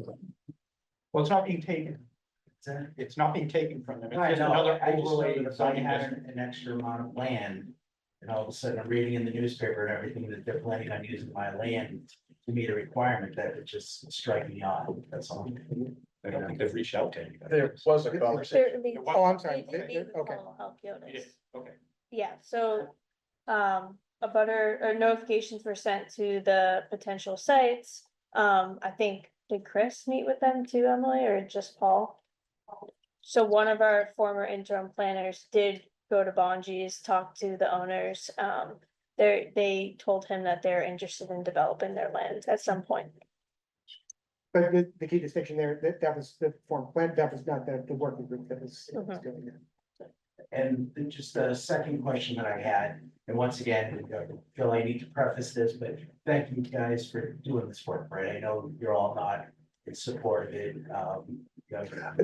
That's, I'm sorry, that's not necessarily true. But you're all, I should. We're take that as agnostic. a statement of fact, that you're not here to petition us. Correct. For it. Yes, thank you. However, in your marketing package, you're talking about the site being having walkability, right, to schools. I'd love to be a kindergartner to the second grade who's gonna walk from that facility to the gym. Right? It's just not gonna happen. If an adult, if a parent were to walk them, that's one thing, but even then, it seems to me like there would still need to be some infrastructure improvements to get from there safely cross state route to then somehow make it over to Chandler School, because obviously Chandler's the only one that's has walkability to it. You mentioned Bennett's being accessible to Island Creek. I don't know if there's anything like that other than the school that's really walkable. Right? The big Y is not walkable unless you want to cut the bullets, right? I just don't think the whole point of it being accessible and that being a selling point is. It's hard in our town to have that type of accessibility almost anywhere. Right. It's, Yeah. we're trying to get more sidewalks. Which is fine. Yeah. Which is fine. I mean, Yeah. when we buy our houses and live in this community, we know that, right? It's not like, oh God, I really wish there was something right next door. It's like, you can get in your car and drive, get your little bread at the supermarket, you don't need to walk there. That's just my point. It's just that to use walkability as a selling point is. But within the development, there'll be walkability, that would be probably about it. Within the development, there'd be walkability, that would probably be about it. Yeah, But yeah, every development has that. right. Thank you. Yes, sir. James Wallace, Old Farm Road.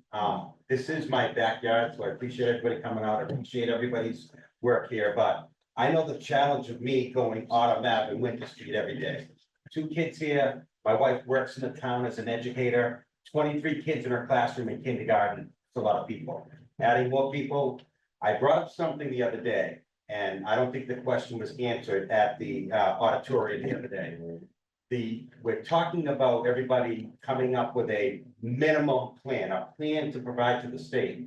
And I sat here in this room about a month ago, and it was talked about, the requirement was 1 parking spot per unit. And there was a bunch of people on the planning board here that said, that's not realistic, let's go 1.5. But we're trying to provide somebody with a bare minimum. Why are we giving these developers more? Because a minimum of 1.5 They could put 4, they could be putting underground parking there, they could be putting a parking garage, they could be parking on the Curly's front. The question wasn't answered the first time I asked, it was not answered when I was at the high school last week, and I'm asking it again. I'm not trying to say you're for, I'm not trying to say you're against, but why are we not putting forth the bare minimum to make it happen? So that we can have a sidewalk on Winter Street or 53 and not Washington Street where I'm not saying it's not needed, but let's be realistic about what we're doing and what we're approaching and how we're approaching it. Let's build a ball field for the kids and put more into the senior center for the people that want to stay here. We're making everything affordable for others, but we're changing rules and laws to accommodate something that's mandated that, yes, it affects all of us in certain ways, probably some more than others. But I think everybody who's here today, the people that couldn't make it, share the word to just, I'm not saying that I'm for or against it. I'm just saying everybody needs to read all the facts and dig into it and make a decision from your heart because it affects a lot of people. And me, it's gonna take me a lot more time to get to work. It's gonna take my wife a lot more time to get to work. I'm on Old Farm Road. We did not walk our kids to Chandler. We paid the $250 for the bus because it is not walkable. It's not achievable. And I just want everybody to be open-minded and take everything into consideration. When there's a bunch of kids crossing that street and they're getting wiped out by cars, maybe people will open their eyes and they'll see the bigger picture. I appreciate everybody's time. Thank you. Should we address the 1.5? Oh, sure, yes. Yeah, I would like an answer Start off maybe with on questions. on the one car and how we go from minimum of 1 to 1.5. Again, it's a minimum. If the developer wants to put 3 spots per. Yes, but when we were sitting here, it started off with, the state said a minimum of 1 per unit. And the board that was in charge of this increased it to 1.5. Are we for the developer or are we for the town? I don't think it's one or the other. I think, but when we were looking at the parking requirement, we decided that based on the density that, we're talking about the Bonji site now. Correct. Right. We decided that the one parking space per unit wasn't going to be, if that was the minimum that was there, that wasn't going to be sufficient. We decided that based on the density requirement, 1.5 would be something that would meet the. Shouldn't these people be taking public transportation, a scooter, electric bike, the Gatra, the bus? Like, we're building this to the MBTA transportation, and it seems like we're giving them more. This builder is going to be able to market this better and maybe get another 30 grand, 300 grand for this unit because you're now allowed to have another vehicle. I'm just hoping everybody reads everything fully and understands. Again, Are we there minimum? or it we is the trying to minimum. do- We can put a minimum in of 1. But it doesn't mean the developer is not gonna give 3. Correct, why give them a half?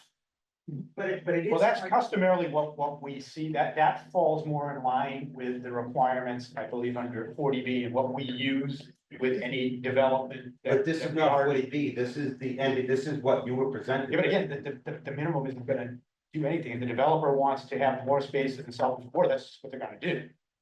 The minimum isn't a maximum. It's not a maximum of 1 space. I get that. There is a. If I sell something for $1, you're gonna give me $1.50? Cause that's the norm? So to your point about public transit, in the bylaw, we included a requirement that if it's developed, that there be a turnoff provided for, for a bus, for public transit there. So that is something they would be required to do, so that the residents would have access to public transit. It is just ironic that really the whole purpose the state put this in was for the environment, right? And at the same time, we're not going to have any restrictions for parking. To add cars that, obviously the perception is the cars, the gas, the exhaust is bad for the environment, it's kind of the whole premise of the site contradicts the fact that you could have, in essence, unlimited parking, if that's what the developer would choose to do. There is a 35% maximum impervious coverage of the whole lot, so they will have to be very thoughtful about what buildings and what parking lot they propose.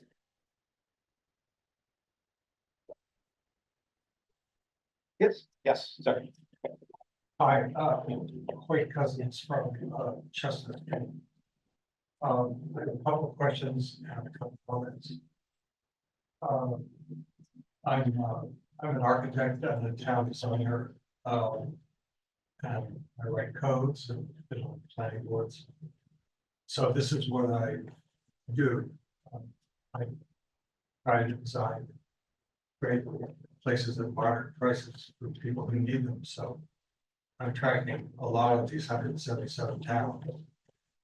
And I'm late into this conversation in Duxbury.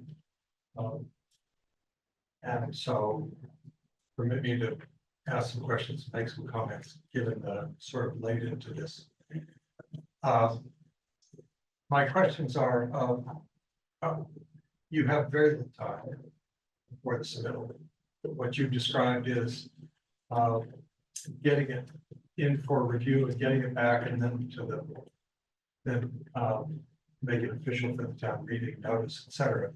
So basically, this session seems like this is it. This is where we are. Can't really adjust it. Or there isn't time to adjust it. Am I putting words in your mouth, or is that sort of what we have right here? At the moment. The bylaw itself has been modeled. And the bylaw itself has been modeled. We are kind of in a position where we are as far as the map and the sites at this point. From that standpoint, we do have one minor change we want to make to the bylaw wording that we as a board are going to propose before the final draft of the warrant comes out. So we'll be doing that this evening. And it's just what's it, the formal wording. Yeah, it refers to design-based code. Going with that. I write this. Yeah, so we're gonna put that in there, that the design things.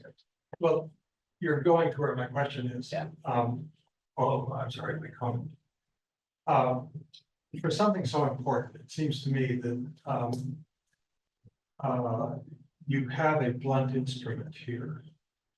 I've been following this, but I became alarmed when seeing some of the dimensional standards. So I think I'm posing the question, and do you have the time or interest or capacity to fine tune this a bit? And to follow up on that question, I would say, what you are proposing is alarming to me in its dimensions. Primarily the lot size and the setback, and this gets a little bit into the weeds if you don't do this a lot. I'll put it this way. If I had a very good client, I could design a really beautiful intimate setting for 267 units on the Bonji site. People would love it. I don't mean to be self-serving. It would be beautiful. This ordinance does not let you do that. And I'm concerned about that. I'm concerned that as you had said, this is just zoning. But in fact, you have prescribed through some dimensional pieces of it, a bit of shoehorn toward the worst of suburban multifamily development, which is the big imposing block, which people are scared of. I can get 15 units to the acre with single family cottages. This code doesn't allow you to do that. So I'm not trying to toot my horn, I'm just trying to make the point, pointed. That if you have a little bit of time and I'm sure you've reviewed it again late. But to consider, and you talked about modeling. The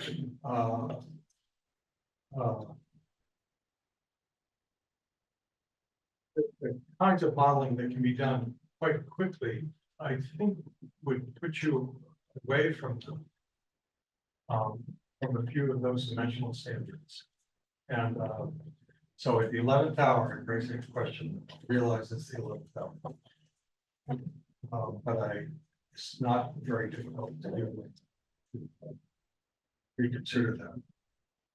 But you'd be for smaller setbacks. Excuse me? You'd be for smaller setbacks. Oh. Yeah, you can handle setback issues, you have to be precise about it, and form-based codes offer that precision.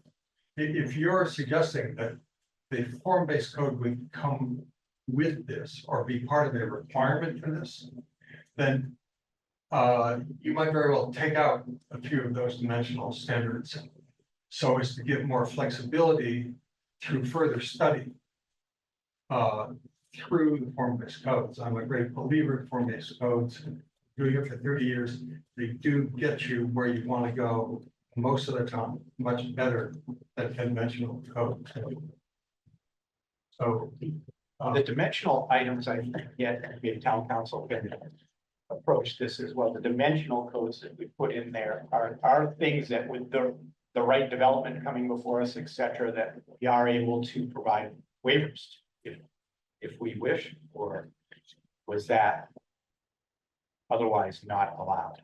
So so Jonathan Murray, KP Law, as a general matter, you know, these developments would have to go through site plan review, and site plan review, the board is authorized to impose reasonable conditions, and depending on the circumstance of development or proposal, there could be some flexibility in dimensional requirements or the way that the site is The way developed. it lays itself out. Right, and the layout. I wouldn't necessarily say that in all circumstances, we waive all dimensional requirements. Those are part of the bylaws, and should town meeting vote to approve them, they become, you know, substantive requirements. that's my concern, that you're making potentially some good design paddle upstream.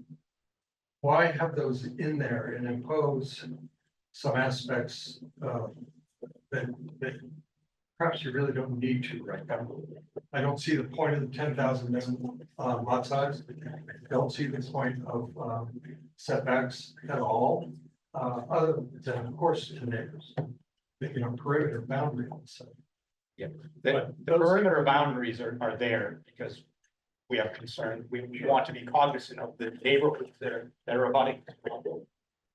But those are a vestige of late 20th century suburban kinds of codes, that straitjacket you.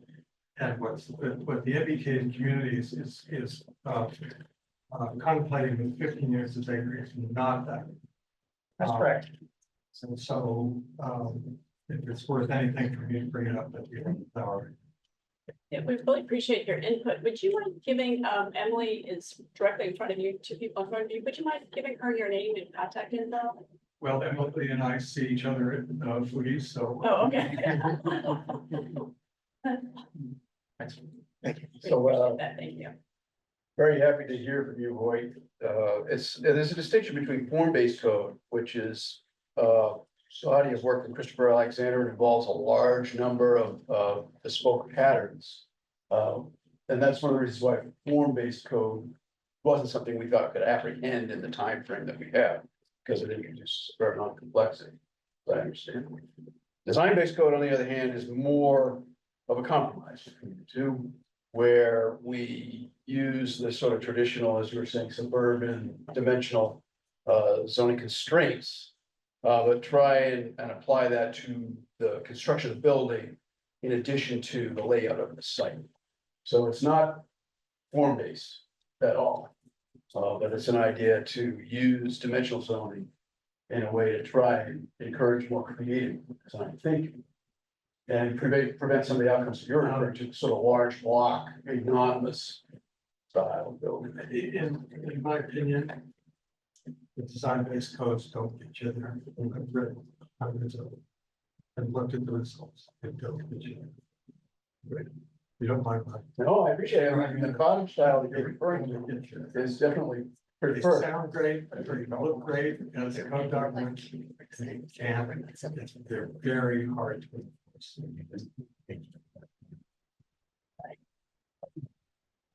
Questions?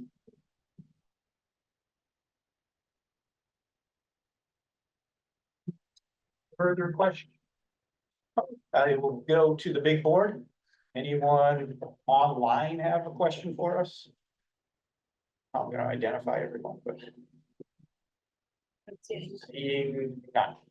Okay, yes, sir. I listening to all this.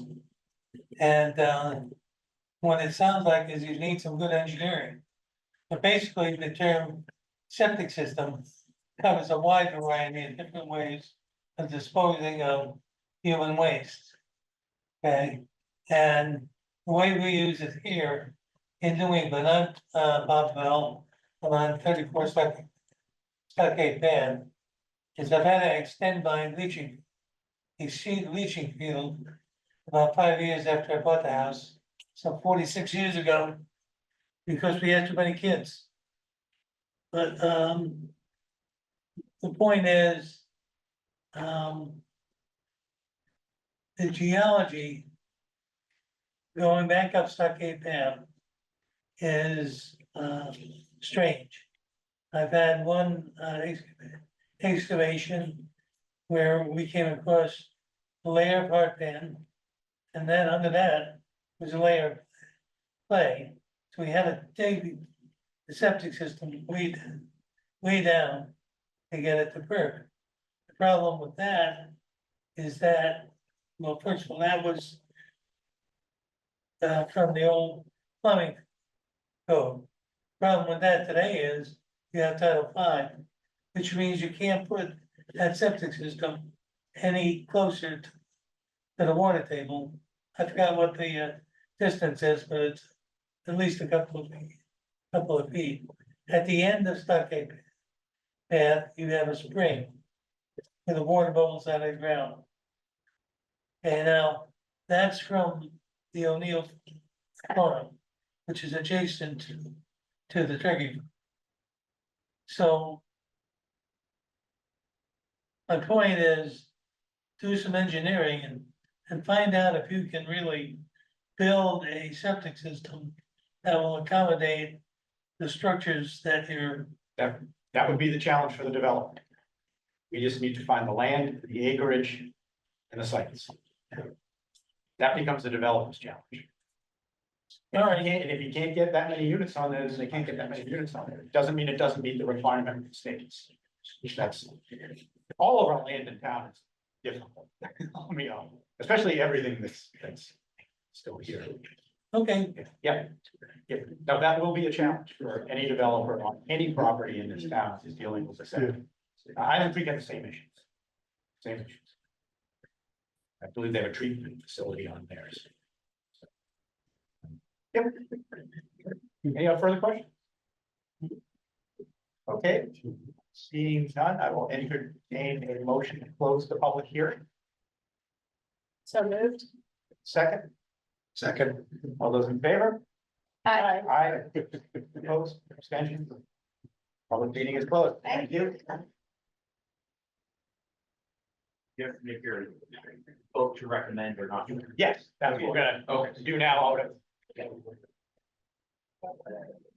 No, they can close it. No, we can make our.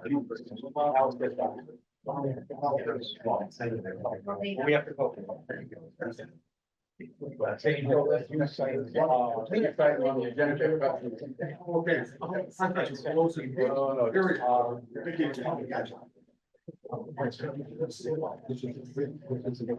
Yes. Okay. Yeah. So, okay,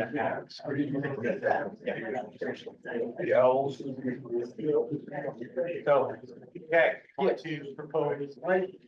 Put it in the code.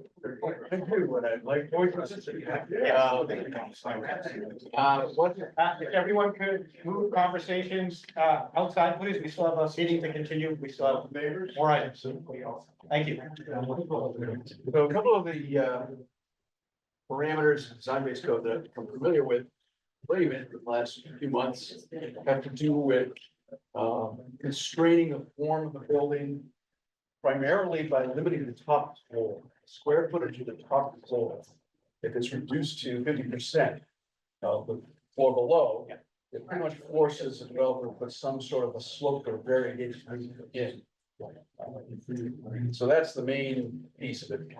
The other parts of the design-based code include just limiting the the straight line distance of any wall or facade. There need to be jogs or alcoves or variations in the surface so that it's not a long expanse. And also another significant suggestion is to limit the actual maximum building footprint throughout the entire development. And that seems to be one of the key pieces in terms of avoiding these monstrosities. So what I'd like to propose for the planning board is to amend this language to add the half story on either the third or fourth floor, depending on the district. To all three of the districts, Todd and Moptod. So that the top floor is 50% or below interior space. Okay, do we have that wording put together? I do, I have it all, I've exchanged it with Rebecca. Okay. So that's prepared to get, I was already hearing that that's gonna be much better. okay, that's okay. Okay, well, we have that put together and prepared to go straight into the bylaw. So that it ends up on town warrant. Yeah. With that included. That would keep it at Okay. So is it 3 stories or 3.5? I'm a little confused. Well, it's, I mean, the state law requires 3 stories for multi-use, Okay. mixed use, and 4 stories. Is the max, so it's still a 4-story. Zoning, but it constrains the square footage of the 4th floor. So the fourth floor has to become basically what we consider our attic, the roof floor. Yeah, so mixed use. Yeah, parcels, yes. Applied to mixed use for the 3rd floor mixed use. And Okay. PTOD 1, the 3rd floor, and PTOD 2. For the 4th floor. Okay, Or 3rd floor. so that's what we would like to talk about adding to the warrant within the article. Yeah, this would be appropriate within the tables, to PTOD 1 and 2, and MUPCOG have a table, and there's a height, building height, So that's where we. number of floors. Put that in. That's the only place we have to do, not to reference anything else anywhere else. Yep, it would be self-contained. That- So you can see that. Yeah, if we could put it on the screen, that would be great. Can you do that? I can't, but I had the idea. We know everybody can do it. It's still be at 3 stories. Yeah. Essentially, the ramification, well, now you'll have a slanted roof instead of the possibility. Yeah, you can't go straight up to 3 and then go flat. Straight out. Eliminates the big box that everybody's doing. Yeah. And, you know, if we want to be explicit about it, we can actually put that right in the bylaw, that the purpose is to eliminate flat roofs. Yeah. Put it right in. That's fine. So if we're going to add this, we talked a little bit at our working group about maybe adding sidewalk too. We saw at that point it was too late to change anything. Is that a possibility to add the sidewalk on the perimeter of the property? Is that in the language now? Because last time you talked, I didn't think it was. No, the language refers to pedestrian paths, on and off the property, through the property. Yeah, It doesn't specify sidewalks, so. We'd have issues with the sidewalks of the state road. We'd have to go through the state to get sidewalks out of the main road.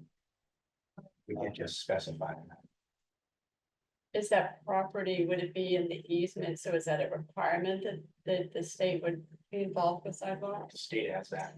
Like, let's get put the sidewalk way in. Okay, all right. So Wouldn't what make if, any sense. what about on the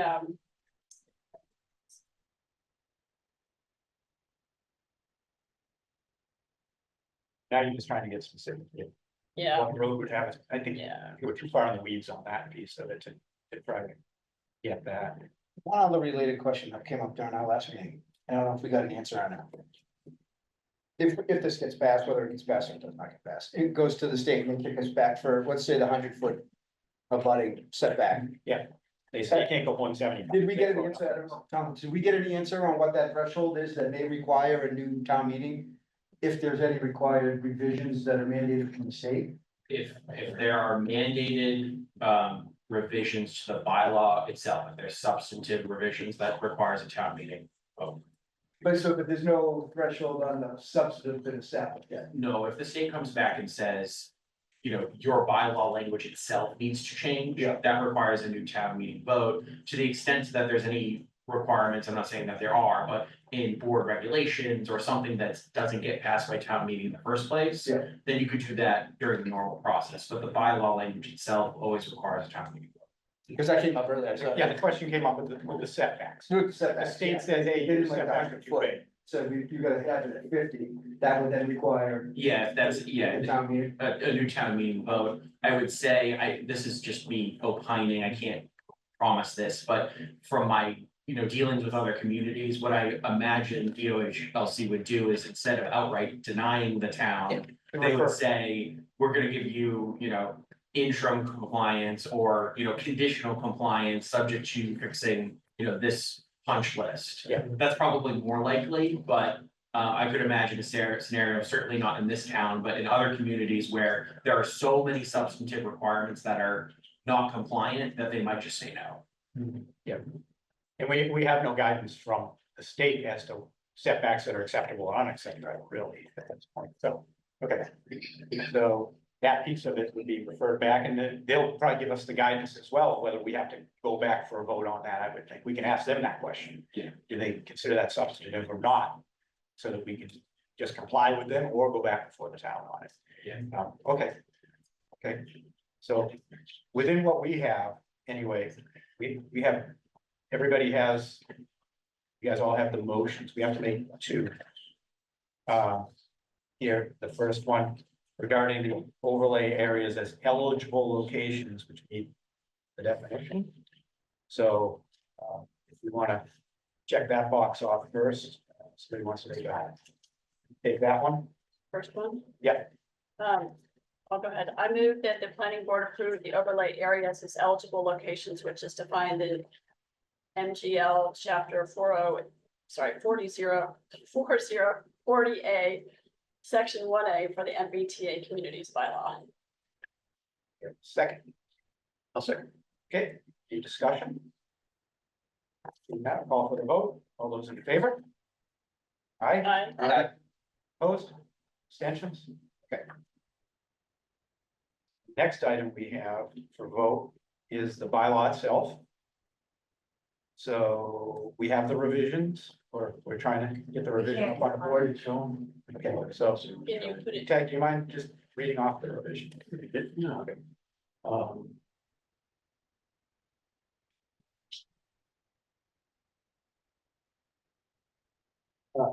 Let's, so in terms of the dimensional specification. In. Top one, let's start with that one, and this would be the same in all of them. Where today it says 3 stories, building height not to exceed 35 feet, the highest point of the roof, that's all it has to say. Yeah. It should be broken into 2 paragraphs. First paragraph would say 3 stories with a half-size top floor. Well, the 3rd floor interior square footage shall be limited to 50% the gross interior floor area of the 2nd floor, exclusive of outdoor living space or exterior mechanical space on either floor.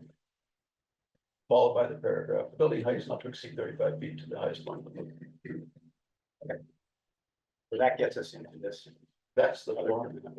code base till we try to guarantee ourselves not the flat roof Yeah, industrial building.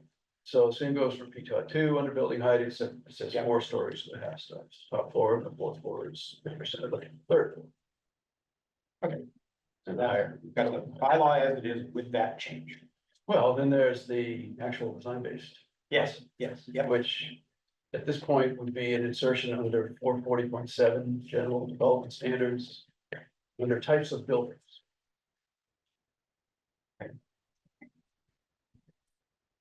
So I have 3 paragraphs that I'm proposing. And Okay. so under types of buildings, where we talk about multifamily residential developments, any combination, single family, 2-family, multifamily structures. The paragraph that ends, building design shall incorporate dormers, gable roofs, prominent wood siding, articulated footprint in varied facades. So that already actually refers to this. Okay, And I provide some more detail below. and then we give the detail below. Yeah, so A, dormers, upper stories may be fitted with dormers cut into sloped roofs where dormers are used. No more than 38% of the total contiguous area of any given single roof plane can be consumed by dormers. Such calculations shall be done on a per roof plane basis. Such that a roof plane without dormers cannot be used to create credit that would allow more than 38% dormer coverage elsewhere. B, square footage footprint limit. The maximum building base floor square footage should be limited to no more than 6,000 square feet. No single family or multifamily structure shall have a base floor with a total square footage of more than 6,000 square feet. So that's. Adjacent buildings can be connected by canopies or semi-enclosed walkways. Such connecting walkways are considered separate structures for the purpose of this section and do not count towards the single building square foot limit. So that would allow construction of buildings with, connections. C, articulated footprint of design. The exterior walls of buildings shall have periodic breaks or offsets and variegated facades so that all exterior walls limit any single unbroken horizontal plane to 35 feet or less. Primary entrances should visually distinguish between units of buildings and from each other by the use of a consistent variety of vernacular stylistic cues. The objective is to avoid identical or repetitive architectural features. For example, in site plan review, a small set of entrance styles can be depicted in detail, given names. Entrances to the units can be identified by name to show the distribution of features on the site. That's correct. Okay, this is us putting that form in. It's for both. Yeah. And so the procedure, as I understand it, is that if we make a change, it goes through legal. Legal will. And then it makes town warrant. And then from that point, this needs to be packaged up and sent to the Executive Office of Housing and Livable Communities for a preliminary review or pre-review prior to town meeting. They offered to do this, suggested that we have it done. And so we plan to take advantage of that. Yeah, take advantage of that sometime. Okay. So Tech, I have a couple questions about the dormers. So so we're reducing the square footage, we're reducing the square footage of the top floor, correct? Yeah. So does that change the modeling that the team has been kind of factoring in? Excellent question, and we didn't ask them to model half floors, Okay. but when we had a couple of iterations with Steve Kearney and Stantec, and his feedback to us on the changes that we were making is that they didn't really impact the modeling at all. The only thing that materially impacted the modeling was the lot coverage. The lot coverage too low, go right out of compliance, but tweaking like floor sizes and building heights didn't really have any material. Because in the three-story building, this is reducing it by a sixth, right? Right, well, take the example of the 6,000 square foot maximum, right? So if you did 3 floors straight up, that's 18,000 square feet. To lop off 50% of the top floor, now you're down to 15,000 square feet. You can put the same number of units. Same number of units, some of them will be smaller. Right. Right, okay. I really like the idea. I think I'm just kind of thinking, like, will the state be, go, okay, nice try here. No, You know what I mean? yeah, and this is something I picked up from Ipswich, but they're there, so it's not untested or proven. And at the same time, we make the availability for them to be not just all large. Yes. And to have some smaller units for affordability. To vary it, right? Well, I appreciate you bringing that, yeah. Yeah, I mean, it seems to be responsive to some of the concerns, especially about the large buildings. I really like to hear from you to go early, Boyd. Has a line on this. Yes, and he left. I would like to have heard that. I probably thought we were finished, so. Yeah. There was just the other one, but that's what said something we're working on. This is Steve, I've got Steve's comment. Okay, we have any further discussion on the item there? Everybody good with that being added? Only helps us. I'd still like to see some language about sidewalks, but I understand. Yeah, well, Okay, all right. We'll do that. Oh, I should mention also that just to cover all the bases in the MUCTOD section 450.7. I also added a sentence at the end of 7.2 types of buildings, just to refer back to that same. okay, so you're referring people back. Okay, that's fine. It's a reference to where you We don't have to repeat. that's fine. So you don't repeat it, yes. You don't like repeating it because we always get the words wrong. And the other problem. So, All right, well, thank you for considering. absolutely. We're working that. Everybody is good with that? Okay. Entertain the second motion. Yes. No legal jargon, so I'll do the help. I should have taken that, Matt. Okay. We need to vote that amendment to the bylaw to make it official. I think our vote here is going to So I include think it says with that, discussed revisions. so discuss, I think we're good. Okay, I move that the planning board approve and recommend for inclusion in the warrant, the MBTA communities bylaw. With the discussed revisions to facilitate the development of multifamily housing in adjacent communities near public transportation stations. This bylaw will help meet our community's housing needs while promoting sustainable living options. Motion, do we have a second? I'll second that. Okay. Call for the vote, all those in favor? Aye. Aye. Yeah, I, Abstain? no, I mean, I have some hesitancy. I don't think it's a very well put together state statute. But at the same point, as was discussed with the public, I'm a commercial real estate attorney. I've been representing developers for 19 years. This property's gonna get developed. And I think this gives us at least some protective site plan review. And gives us a little bit more teeth than a 40B would come in. So for those reasons, I vote aye as well. Okay, Thanks. opposed, abstentions, okay, all in favor of that. All right, so we have that ready and that can be cleaned up, presented to where it needs to get to and get to the warrant. Excellent, thank you very much for your time being here. Thank you for having me. Thank you. And thank everyone for all the hard work on this overall.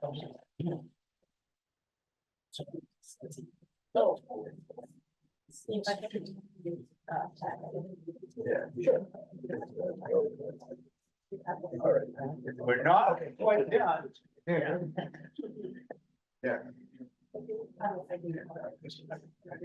The next item on our agenda. Public hearing, 601 Tremont Street subdivision.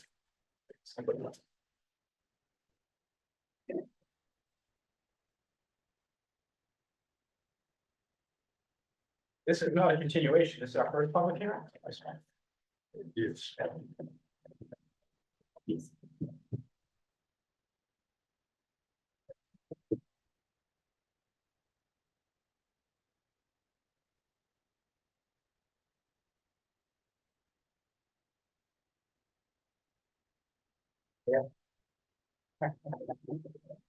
All right. Okay, a motion to open the public hearing for Greenway definitive subdivision plan. Like that. So moved. Okay, we have a second? Second. All those in favor? Aye. Aye. Right. Also making a motion to waive the reading of,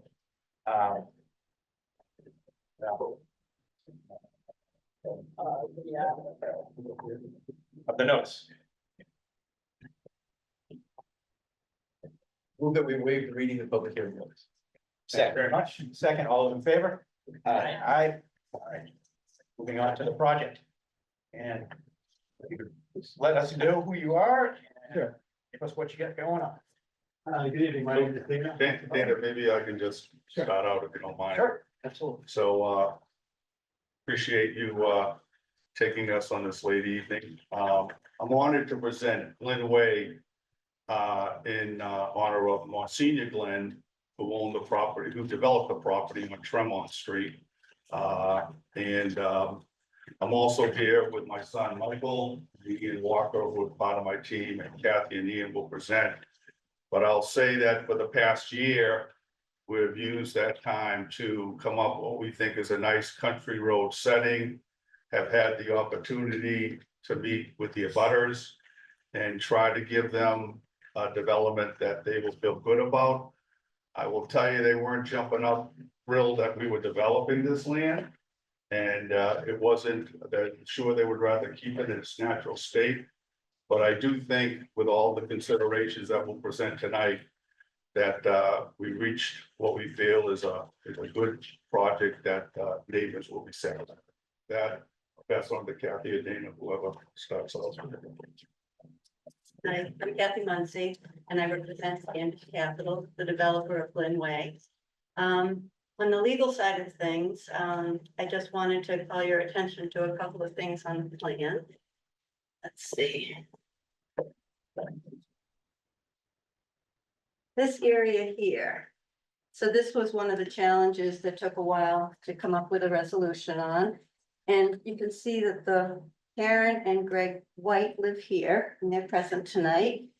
And their driveway was over here, as sometimes happens.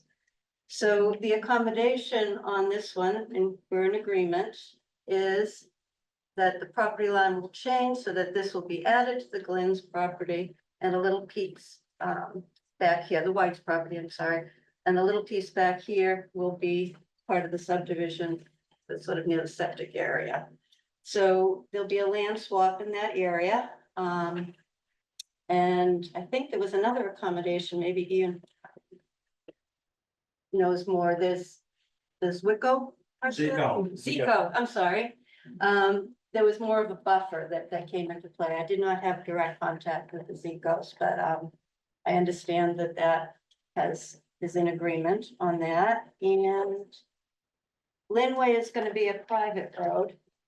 And we'll have a homeowners association or a private road maintenance agreement to maintain it. And that's it on the legal side of it. Other than that, I think it's drainage. Okay.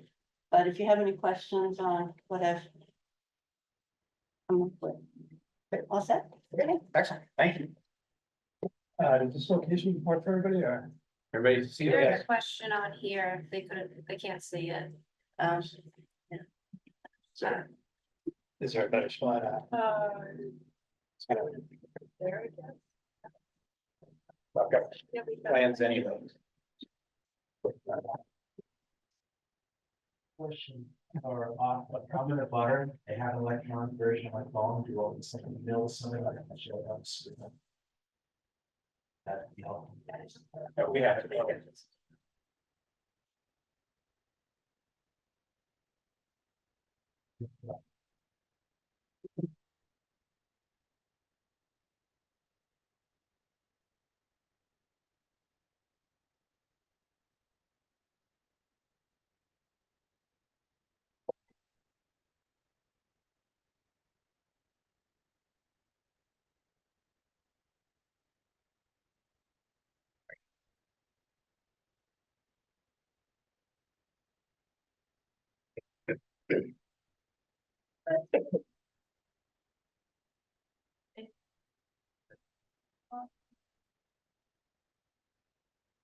Touch screen, you guys, you can change, we can screen it up there if you want.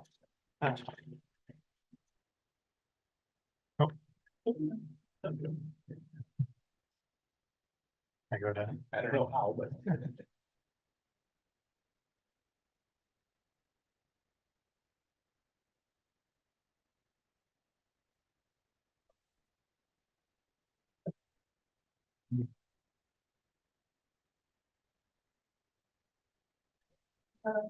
Old version of the bill down here, I don't know if it's gonna work.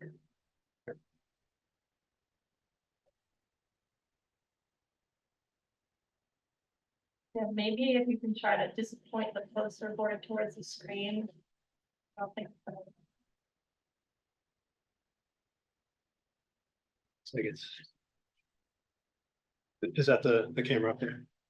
Or is It's it white? relative. Oh, right here, okay. It's a little out. Yeah. Should I write it? So that might have our back, so if you want to put it. There we go.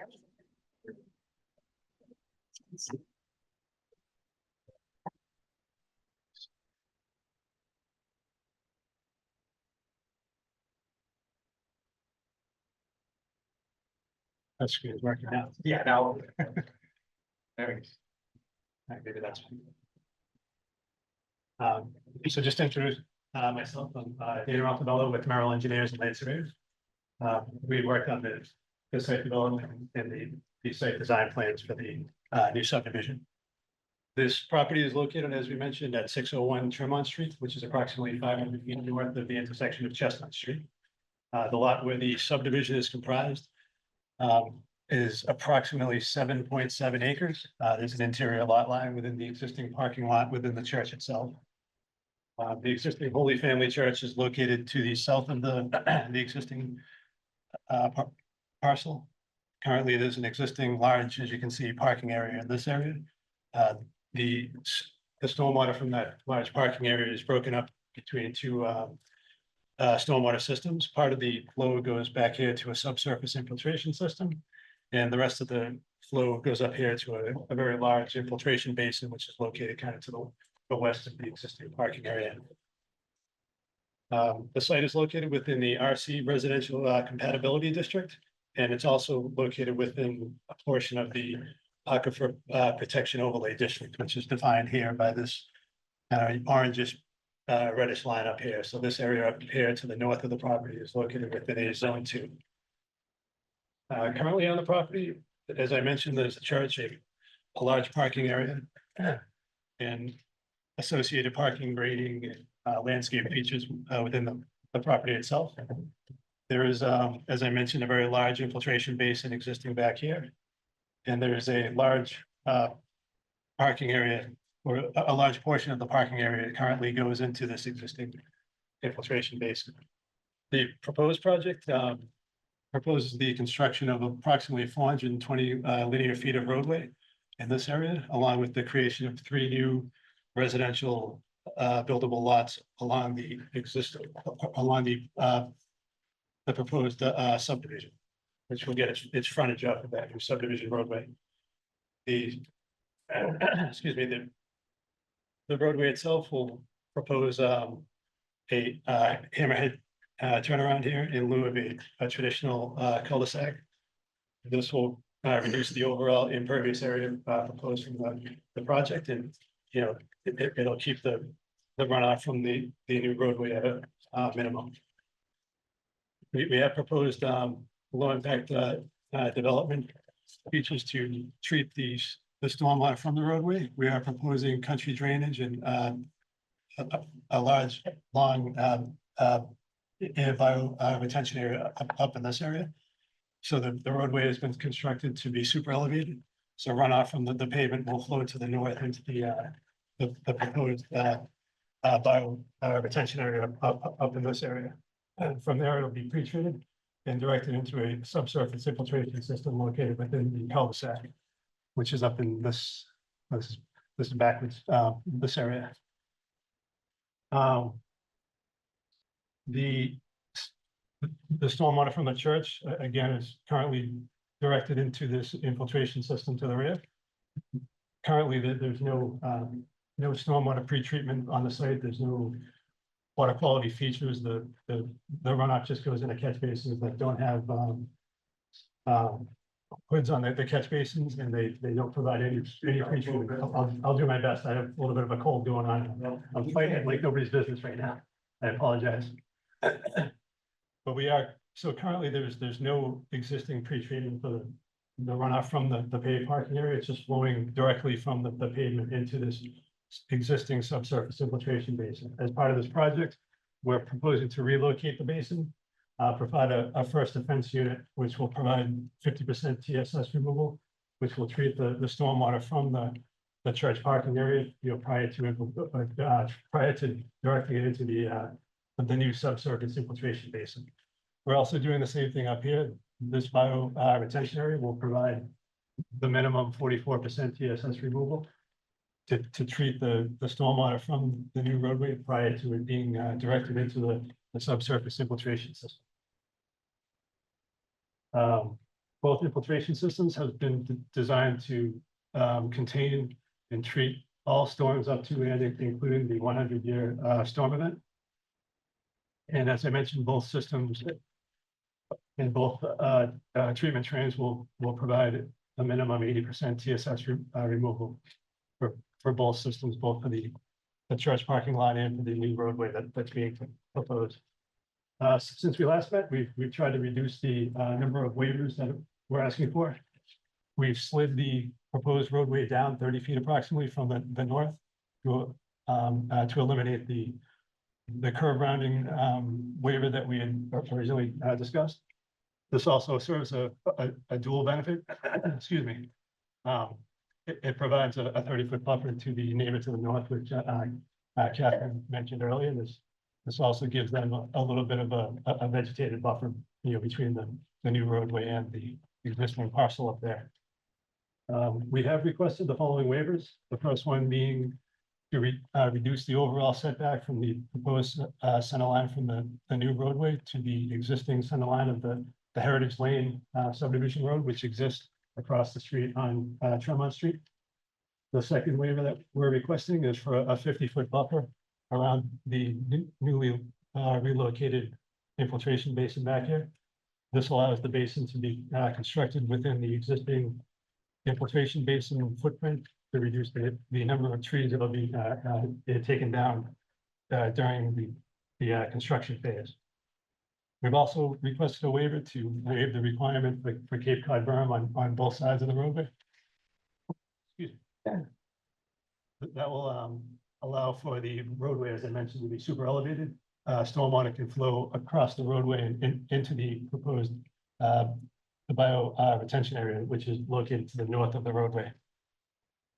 The next waiver would be for the requirement to locate all trees within the right of way due to the short length of the roadway.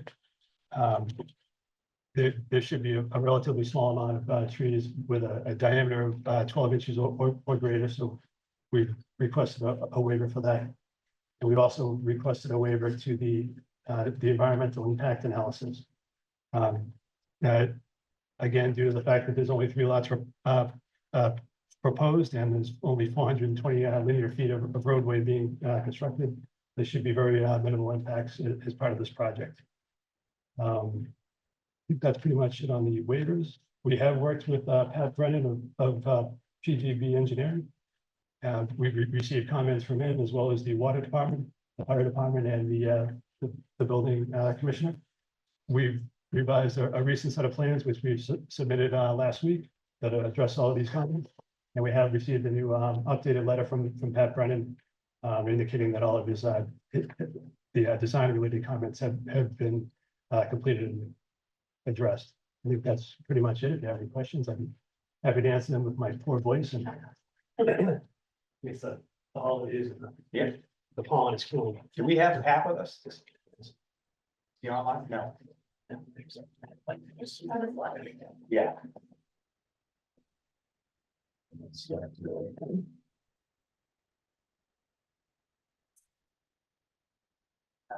Yeah, I have a couple of questions.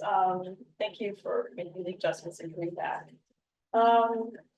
So a couple of things. I think the first one was, it looks like you're also requesting a change, minor modification to the site plan for the whole family. That's correct.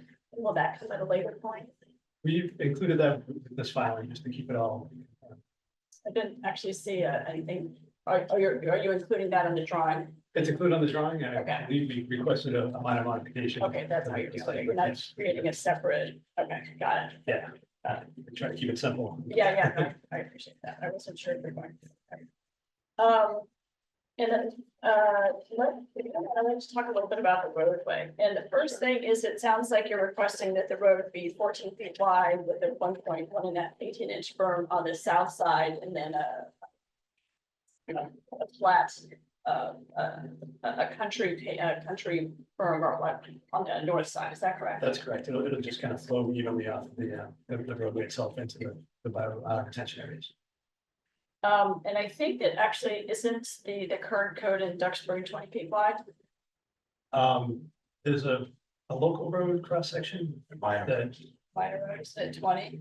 I'm sorry, it's 14, it's 2 7-foot lanes, and then there's the 18-inch berm on either side. Yeah. Which that's just 18 to 17. I thought that Pat actually said 20 feet in his letter. That's why I wanted some clarification from him on that. And then why not do, I think you tried to explain it, but if you don't mind just going over again, why not do Cape Cod berm on both sides? So we've super elevated the roadway, so we're just having water sheet flow into the bio retention areas. If we do the Cape Cod berm, then we're kind of putting it at a couple of point sources at low points, which gives you more flow coming in at one spot. It's a little better for the bio retention areas to have it flow evenly into the width or the length of the roadway itself into the retention area. So it just makes it, less scour, less peak flow is coming off of that. So it makes it work a little bit better, and there's less erosion and sedimentation during larger storm events. Sure. And one of the other things too is that our bylaw, one of the waivers that you're asking for is the a waiver from the two center lines, the center line of Heritage Lane to the center line of Glen Drive. And you're talking about taking it down to 200 feet to a little over 100, right? That's correct. So one of my concerns is that Tremont Street is one of our busiest streets in town. And to not, it is, if we were talking about if this were on Evergreen Street, which is a couple blocks away, it's very rarely traveled, or not, it's less traveled. It wouldn't concern me so much, but this is a busy street and they have to come out. If you come out of Glen Drive, you've got another drive over here, you've got Heritage, and I'm just concerned a little bit about the sight lines. And that was one of the things that the fire department said, like they're okay with it so long as it won't, doesn't diffuse, I guess, their sight lines. So that's my one concern with this. I recognize that the property it's really tough to do anything except this road that you're suggesting. I think that. Part of it was dictated by accommodating it in a butter, Right. that we couldn't really move it. Right. Maybe they can speak to it.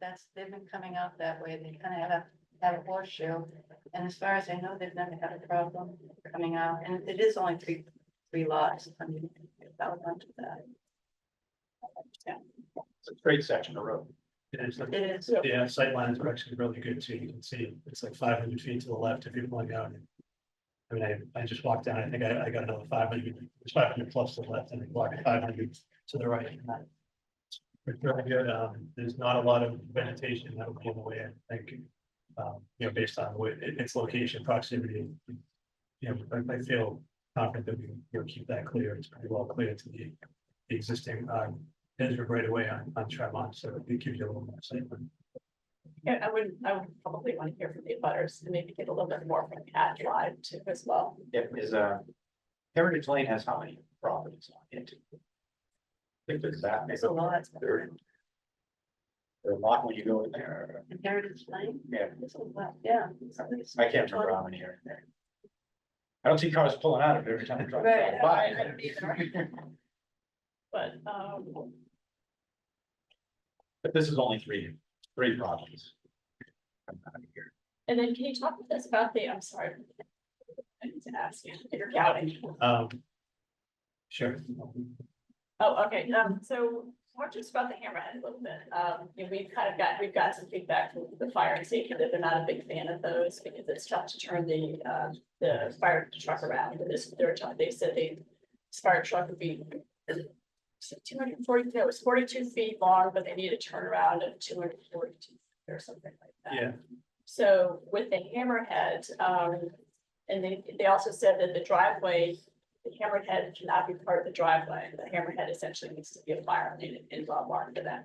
So can you talk us through a little bit, like how long that hammerhead would be and what the, how long the driveways would be to get to the houses from the hammerhead? Sure. So we spoke with Deputy Chief. Could you speak up just a little bit so we could hear? So we spoke with Deputy Chief, apologize. Oh, that's right. Was it Brian Monahan? Yes, Brian, Deputy Chief Brian Monahan. So he was comfortable with the hammerhead as long as we had a few things added to it. One of which was a couple of no parking signs, just what they have with when, from what I understand, when they have problems with these situations is that people use them as driveways or extended driveways. So what he wanted to make real sure was nobody's parking out there. So we added two signs that have you know, clear signage, fire lane, do not block. We can look at with him, you know, adding maybe some striping too or whatever, just kind of call it a fire lane. It's a little more industrial than commercial. So we thought we'd start with this, go over that with him, and you know, if he was comfortable with that, maybe I have a feeling it might be maybe some education of the neighbors as they move in, something like that might go a long way, but that's something we can start to work out with him. What we're showing right now is, I think it's 50 or 75 feet. If you go to the center line, it's about 75 feet each way. It's a relatively minor angle, so it's easy for the truck to move around. And then they're able to actually back in, go forward, back in and get out of there relatively easy. So it was you know, it's not a difficult maneuver. It didn't require like the Austin Powers 17 So you just back into the firehouse. Right there. Yeah, just Yeah. walk over. I thought it was funny that he had, yeah, a gentleman in my office who modeled it. He actually has it pulling out of the fire station. I've never done that before. The private road maintenance agreement could also address that. Yes, The yes, use that's what I of was gonna say, yeah. That they can't have the parking there and they must maintain it as open.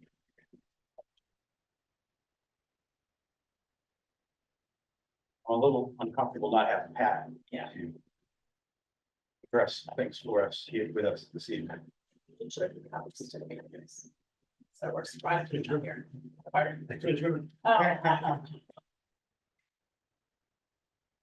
Okay, Anybody so else? anybody else have anything on the board? A couple of things. Obviously, the waivers that you're looking for here, 50-foot buffer to the basin, is that on, are we talking about the new basin for the church, or we're talking about our basin on this development? That's correct. It'd be the new basin for the church. Yeah, so we're actually able to meet all the requirements to the abutting To neighbors. the butters, yeah, It's really just the new lot number, let it be in. okay, this is not meeting the 50 feet. That's the only one that's really, yeah, there's already existing. If we're just gonna leave that basin as it is, if they have any swales, they can fill that in. Okay. And the housing areas are up here, not down here. That's correct. So do you want this to go, I mean, that, we're gonna go that here. Yeah. I'll bring up. Yeah. Okay. Yeah, the basement pretty far. Yes, this is the existing basin. Yeah. This basin, so this is where we're not meeting the 50-foot setback, but it seemed to make sense to, we can eliminate a lot of trees by using, this basin extends all the way over here, so we're using. Yeah. We're using part of the existing basin as it stands now. And we can maintain the 50 feet over here, it's much more than that over here, the only lot that's gonna be impacted, we like to. Okay. Part of the subdivision itself. Okay. And there won't be any shared drainage, right? No, that's correct. Yeah. Yeah, separate. That was one of the. Yeah, no, that's, There's I a- definitely want that. So. Okay, Cape Cod, berm waiver for one side of the road. And I understand, obviously, that's your other infiltration areas all along the side of the road, so you're gonna just get straight in there. That's good, yeah. Yeah, I particularly see an issue. That or the 50-foot buffer, let's see, tree location. I've brought all pine trees out there anyway. No special specimen tree landing in there. Not to say, That's all. I've been in there already, so. Setback. Oh, then. The roadway entrance. Environmental impact analysis, that's pretty common for us to be on that one. Something that's small. There's no wetlands. There's no wetlands, something for us to talk about there. All right, I mean, I'd like to have more Pat's opinion on that. Where the road is coming in and any issues there, plus anything else that he might have. Did we have the most recent? I didn't. We did, but it was still, he basically said this was the response. He didn't really weigh in on the. Yeah. So I would like to hear from him. Yeah. There's private road maintenance agreement recorded, run with the land. Sorry, say that again, Matt? I said, would the private road maintenance agreement be recorded and run with the land? Yes.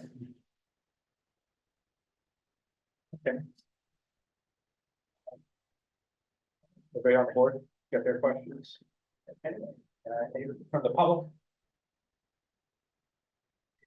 Yes. We're gonna be Karen White, Tremont Street with the abutters. Okay. And I will speak directly To the south or the north? we are the direct abutter on 651 Tremont Street. South. South, okay. Thank you. I'm gonna speak to the first waiver. Okay, It's hard to hear in this room, sorry. perhaps, Sorry. but you'll hear me. Were we in favor of it? Right? No, we live right there next door. However, as far as that street, the road, the private roadway is concerned, to address your question, if you come directly from Heritage, first of all, it's pretty low vegetation there. So from sight lines, whether it's there or close to my property, obviously, if you come close to our property, it's gonna directly impact us much more. You take that street, you bring it down, and we're gonna be looking at construction. Heritage. I mean, there. Right, so that would certainly directly impact on an ongoing construction basis, but more so is a waiver is not necessarily something a bad thing. It's if there's an exception to the rule for a legitimate reason, when you're looking at intensity, and the intensity as we're talking about it is, I think Attorney Munson made the point, there's 3 houses spilling out onto 3A. I have great experience with 3A, not just because we lived there. When we first moved there, there was a very high overhanging pine tree that unfortunately was right after that accident. If you remember at the Dunkin' Donuts, where somebody was in the drive-through and the tree came down and killed the people. Well, it wasn't long after that that we had a tree hanging just like that over 3A. I went over to the church and father said, it's 3A, you gotta go to the police station. I went to the police station. They said, it's 3A, you gotta go to the state. And I said, well, how about tonight at midnight if I just take my chainsaw and drop it that way? It was that dangerous. Well, by Monday it was gone.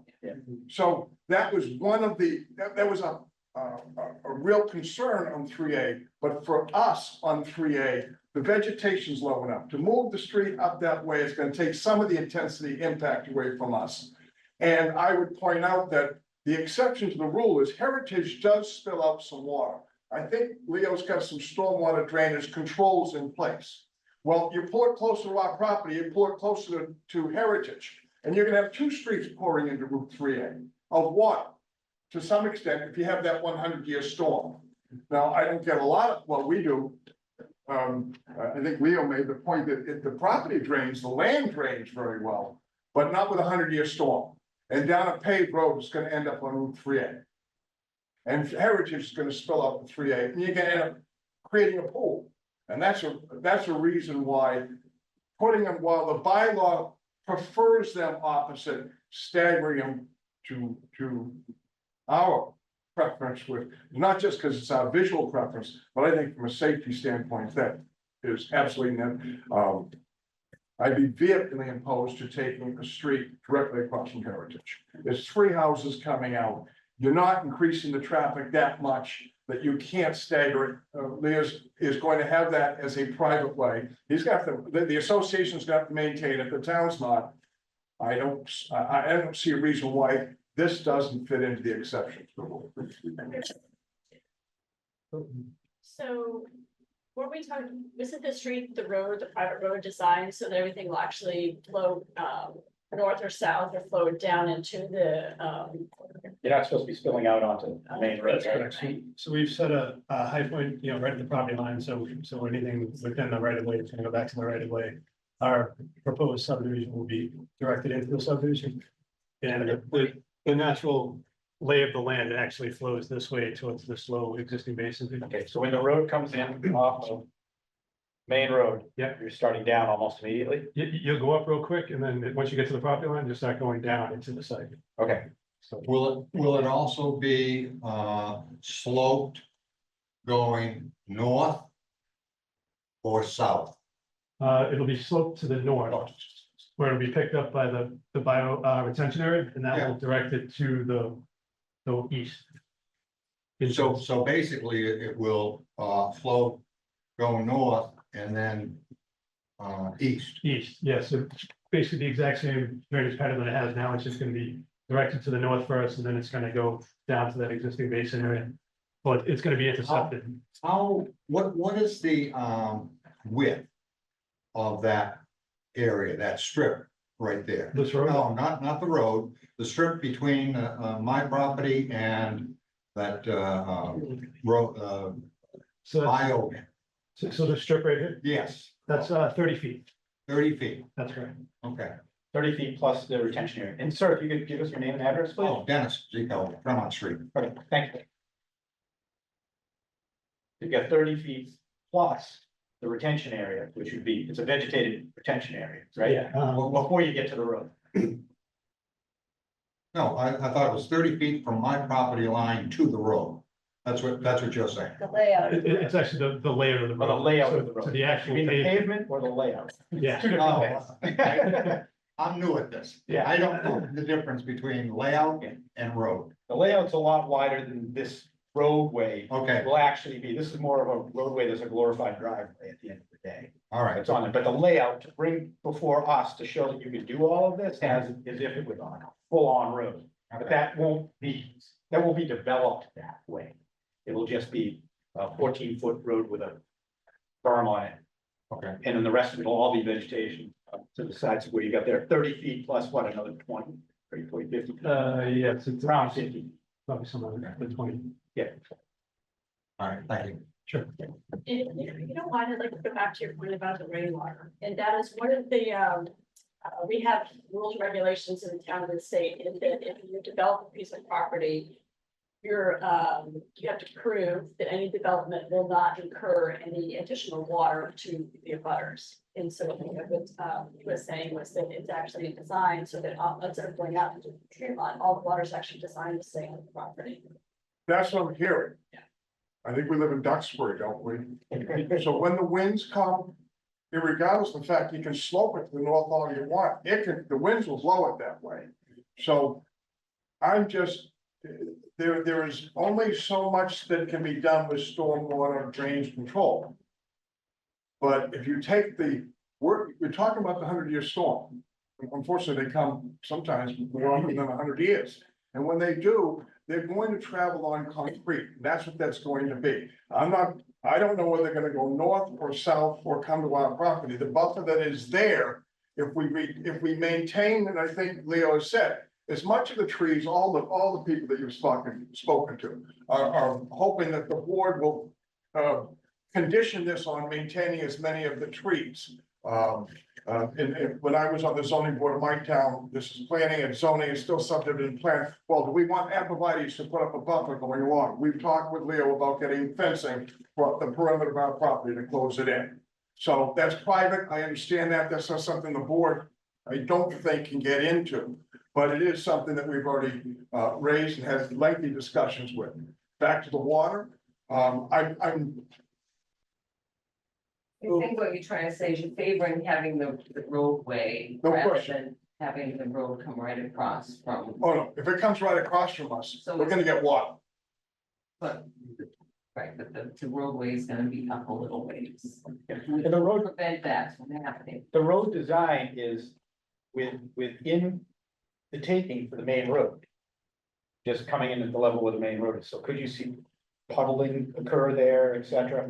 Probably because the water's running down that road in a storm anyway, right? It's technically from the fire station down, it was a little downhill, right? Yeah. So the water is gonna be running down that main road no matter what we do.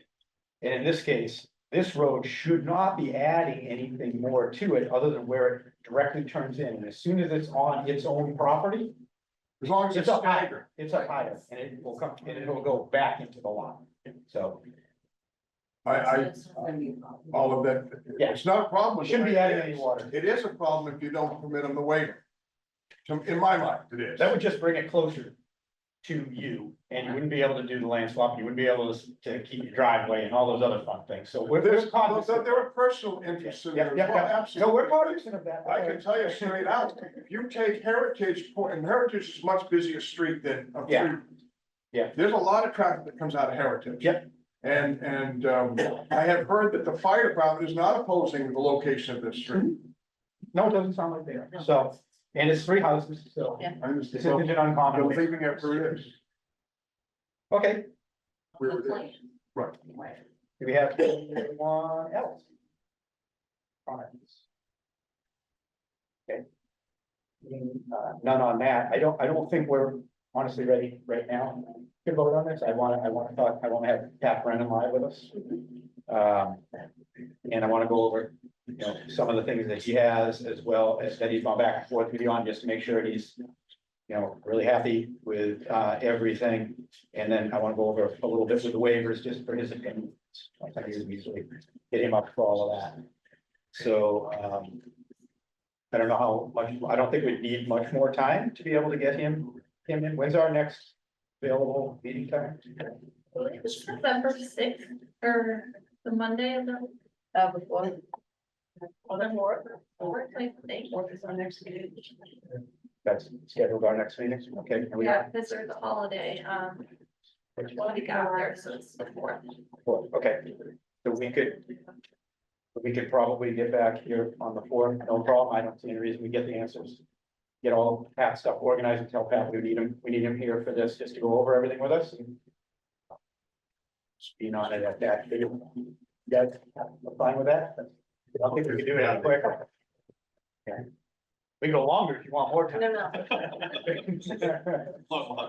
That would be into December. be into December. Yeah, we don't necessarily want to do that. Okay, so, try to entertain a motion to, continue our public hearing to our next meeting on November 4th. And we don't have anything on that agenda already, do we? No. Okay, so it can be first, not last.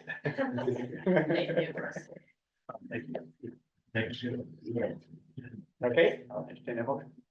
So, second. Second. All those in favor? Aye. Attention. All right, Thank you very much. thank you very much. Thank you. Have a great night. Could I get my voice? Yeah, there we go. Everybody's got, it's changing the weather. Yeah. All right, entertain, we don't have anything else, right? That's it. Entertain a motion to adjourn. All those in favor? Good to hear you. Aye. Adjourn. All right.